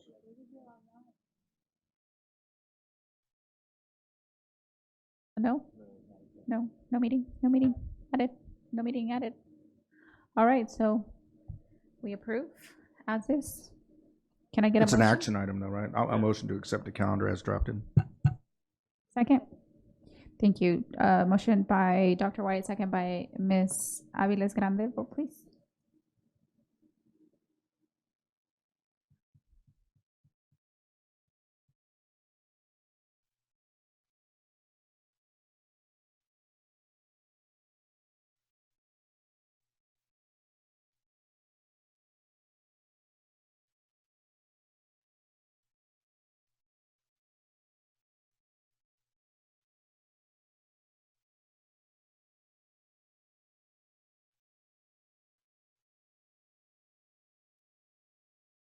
Motion carries.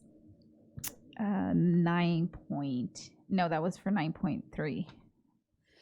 Oh, I guess it's delayed.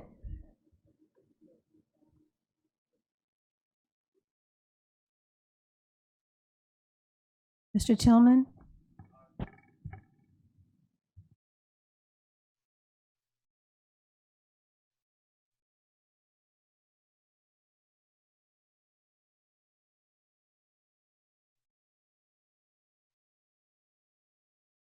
Motion carries. Thank you. 9.5, approval of agreement with Team Civ X LLC in the amount of $89,250.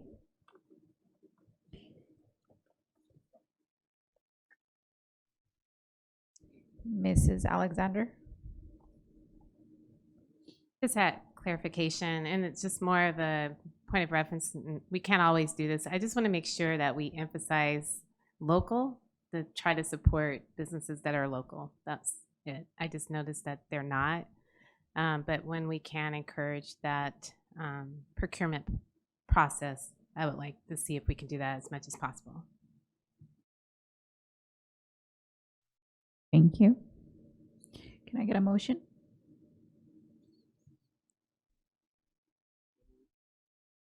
Second.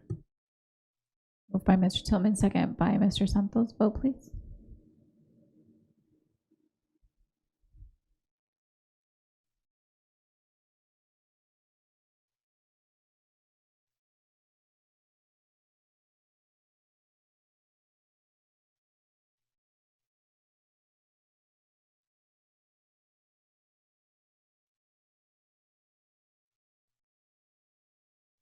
Ms. Rosales?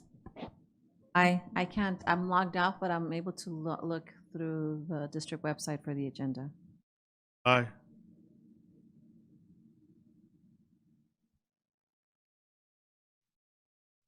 Motion carries.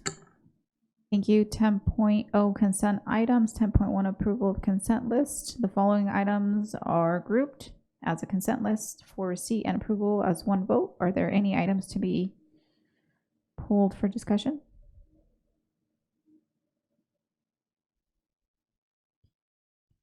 Can I have a motion? So moved. Can I get a second? Second.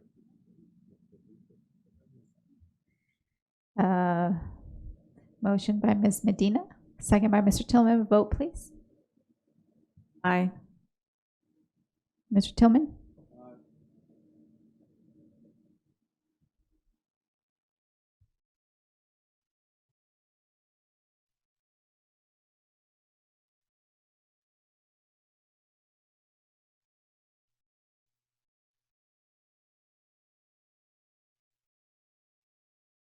Mrs. Alexander?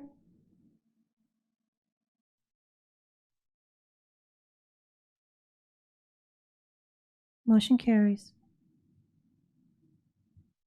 Thank you. 11.0 reports and comments by union organizations. 11.1 San Bernardino Teachers Association. No report. 11.2 California Employees Association. No report. 11.3 Communication Workers of America. No report. 11.4 San Marino School Police Officers Association. And no report. Thank you. 12.0 reports and comments. 12.1 board members. Can I take volunteers? Ms. Aviles Grande. I just want to say how exciting it was to go and visit the I Am Gifted Foundation's event out there in Rancho Cucamonga. Alexander Madison offered a great one-on-one with me and my husband and his beautiful family and his auntie. And he's there with the Equity Mental Health and Therapy Foundation that's his own personal foundation. And it makes you proud to see how caring he is. He really is truly the most loving individual that you can imagine in that position. And then I am getting ready to go to San Antonio for us all to be represented at the NSBA. I'm excited for that. It's a little bit of a trip, so my daughter and my son-in-law, my new son-in-law, are going with us. And I promised to give them plenty of time alone in the room because I'm going to be really busy. And they feel better knowing that they're there to take care of me. So it's going to really work out well. And I'll come home with turquoise, and I'm looking for a pair of black patent leather cowboy boots. So we shall see what we shall see. And I'm looking forward to all of the wonderful workshops and getting to know things I didn't know. That's my favorite. That's the kind of workshops I look for things that I have not had the privilege of getting to know anything about. So I always plan on coming home with at least one new idea about something I had no idea about. So thank you and wish me well. Awesome. Can I get another volunteer? All right, Mr. Santos. No comments. Dr. Wyatt. Thank you, Madam President. Now, just again, congratulations to our CTE team and the presentation they did tonight. I was just beyond impressed with the results that our students are achieving and accomplishing, those that are in pathways. And I want to encourage all students to get involved in a career pathway. And then pretty short today, like I said, it was Mike Gallo's birthday, so I think that was nice. We get to honor him today and talk a little bit about him, so we don't ever want to forget those that came before us and help pave the work that we're doing and continue to do. And just congratulations to San Bernardino Valley College. They had their 100th anniversary gala, and let me tell you, that was an amazing event. Really was an amazing event. And so, job well done to them. And our partnership with them is strong, and I love seeing our kids attend there. My son goes there, and he loves going to that college. So, congratulations to them, and that's my comments. Thank you. Thank you, Mr. Tillman. Ms. Medina, Rosales Medina. Mrs. Alexander. I know that first of all, congratulations to all of our Link Learning programs that received the Golden Seal. That was awesome. And congratulations to Superintendent Ariano on your award from, oh my gosh, I'm having a brain freeze. Mosaic, your Mosaic Award. You're welcome. The Aviation Pathway Feasibility Report, this is really good. I just would like to know, are they looking for more information, or are we going ahead and recommending as a board to consider this pathway? Because I wasn't too clear about that. So if we could get clarity on the Friday update on what the ask is, that would be great. That's it. Awesome, thank you. And just very quickly, I just want to request an update on the Friday update regarding the concerns that were brought up by CSEA. CSEA. That's pretty much it. Mr. Arellano. Thank you, President Ceballos and board. I too want to thank our Educational Services Department for an outstanding presentation today, and results are all going in the right direction, and we all should be very proud of the work that our team puts forth. So Anna, thank you, and please extend our thanks to your team. So I do have a few announcements and celebrations to share with all of you in the community.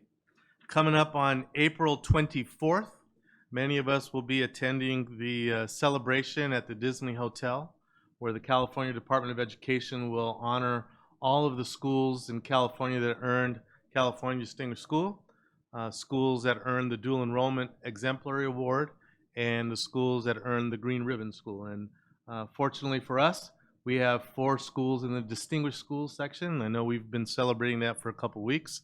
We have 1 high school, Pacific, for the dual enrollment, and we have Norton Elementary School receiving Green Ribbon School status. So we will be there on that. Actually, it's an all-day event and dinner in the evening. So we'll be a proud superintendent and proud staff being. I know Anna and Tasha and a few other people are going. So congratulations to all the schools and bringing great distinction and shine to the district.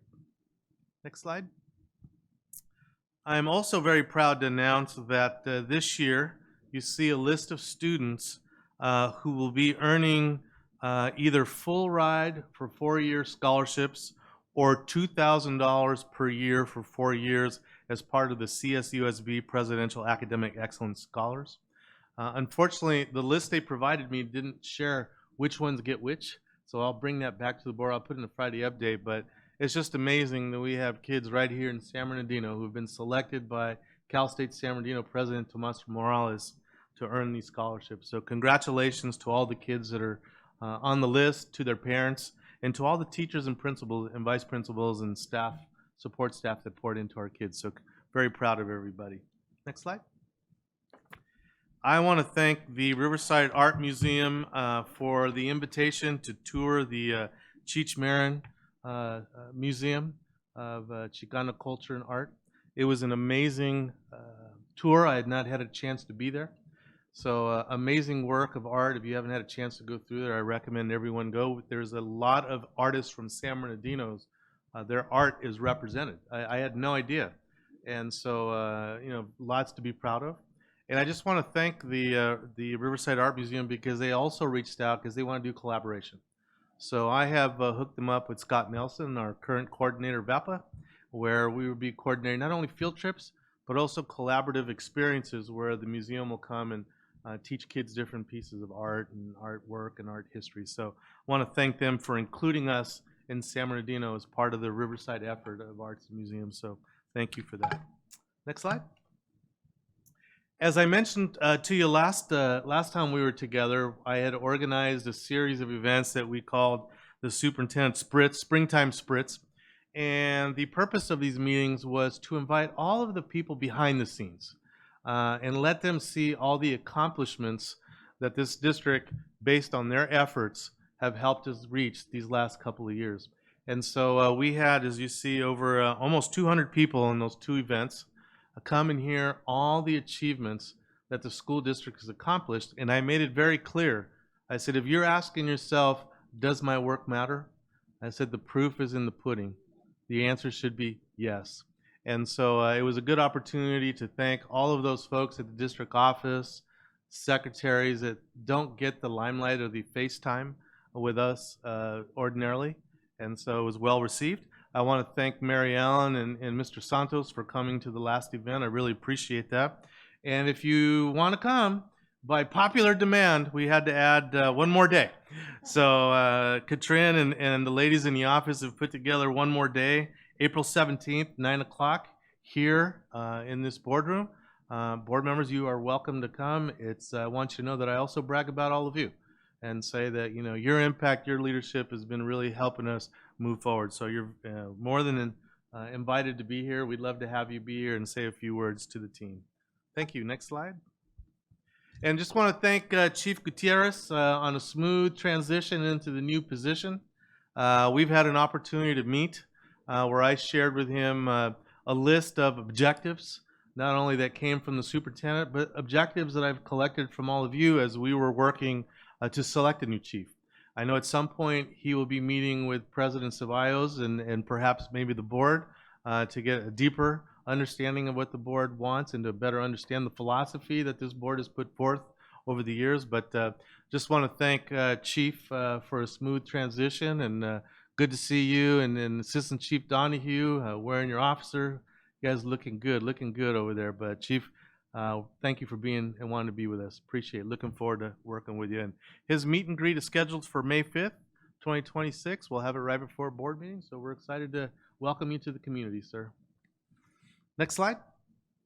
And a big congratulations to Heather Morris, who is a guest teacher over at Cajon High School, doing amazing work. If you haven't had a chance to meet her, she's an amazing young lady.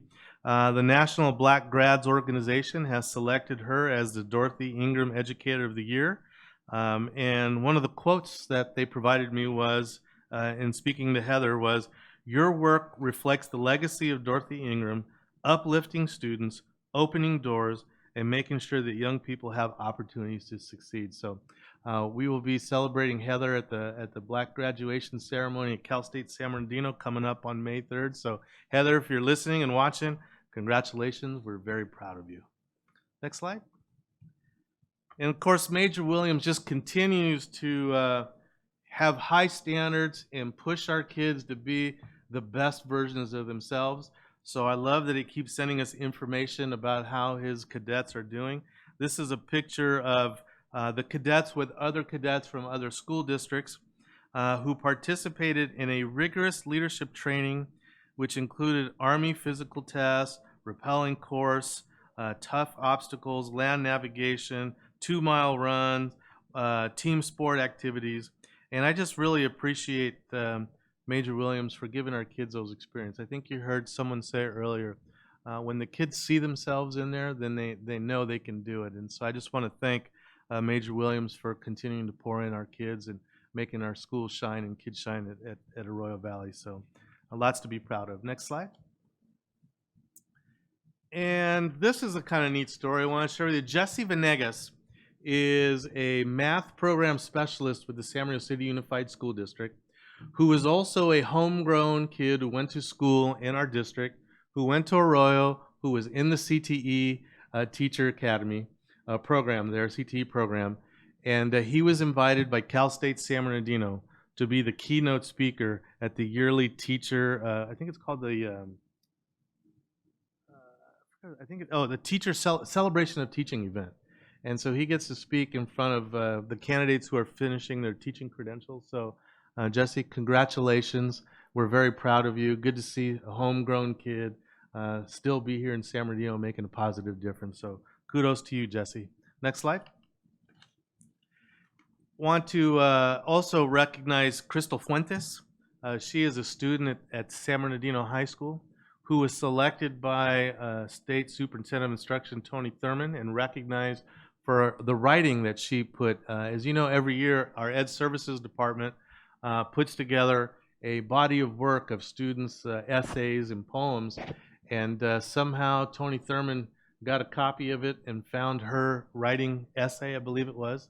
And so you see that she's one of just 10 or 12 people across the state that was recognized. So Crystal Fuentes, congratulations on being recognized. You're helping our district shine. So, and once a cardinal, always a cardinal. I had to throw that in there.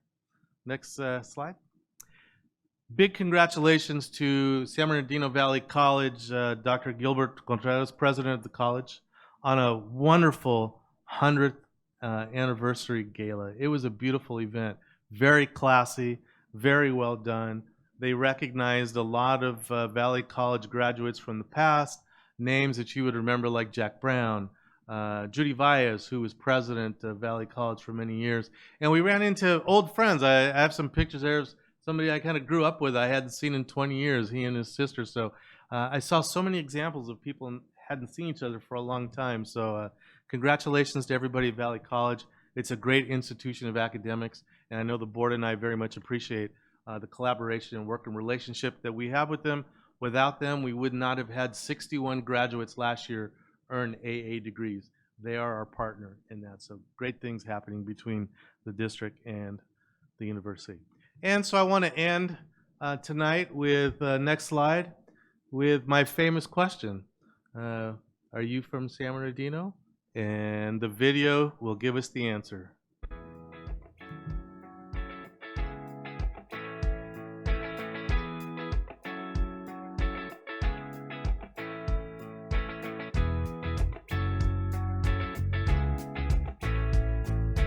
Are you from San Bernardino? You're darn right! Are you from San Bernardino? You're darn right!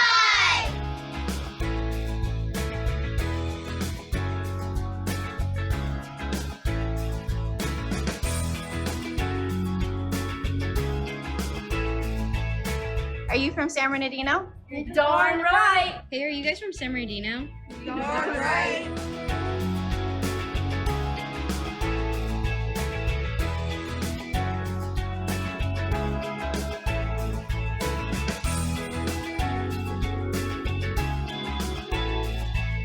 Are you from San Bernardino?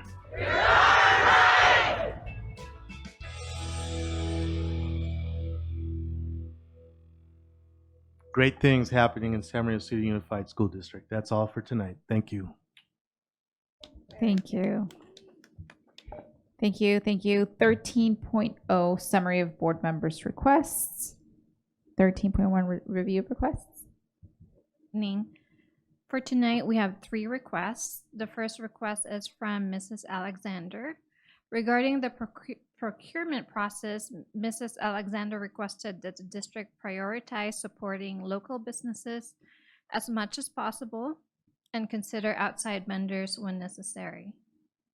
The second request is also from Mrs. Alexander. She requested clarification on the status of the aviation feasibility study, specifically whether it is ready for board review or if additional work is required prior to consideration for approval.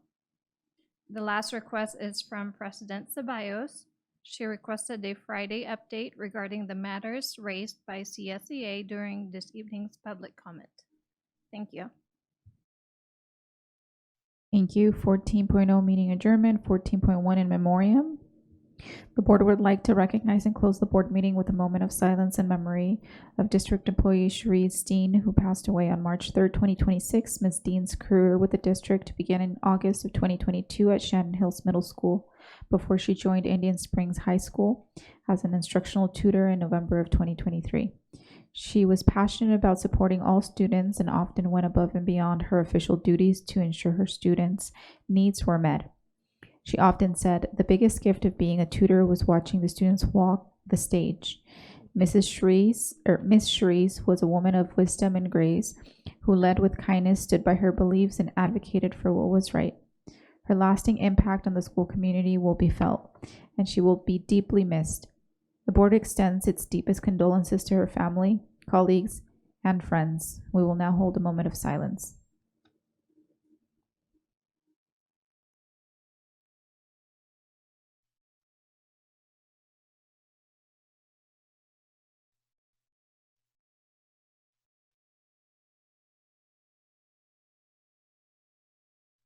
Adjournment. Move to adjourn. Thank you. Moved by Mr. Tillman, second by Mr. Santos. Meeting adjourned.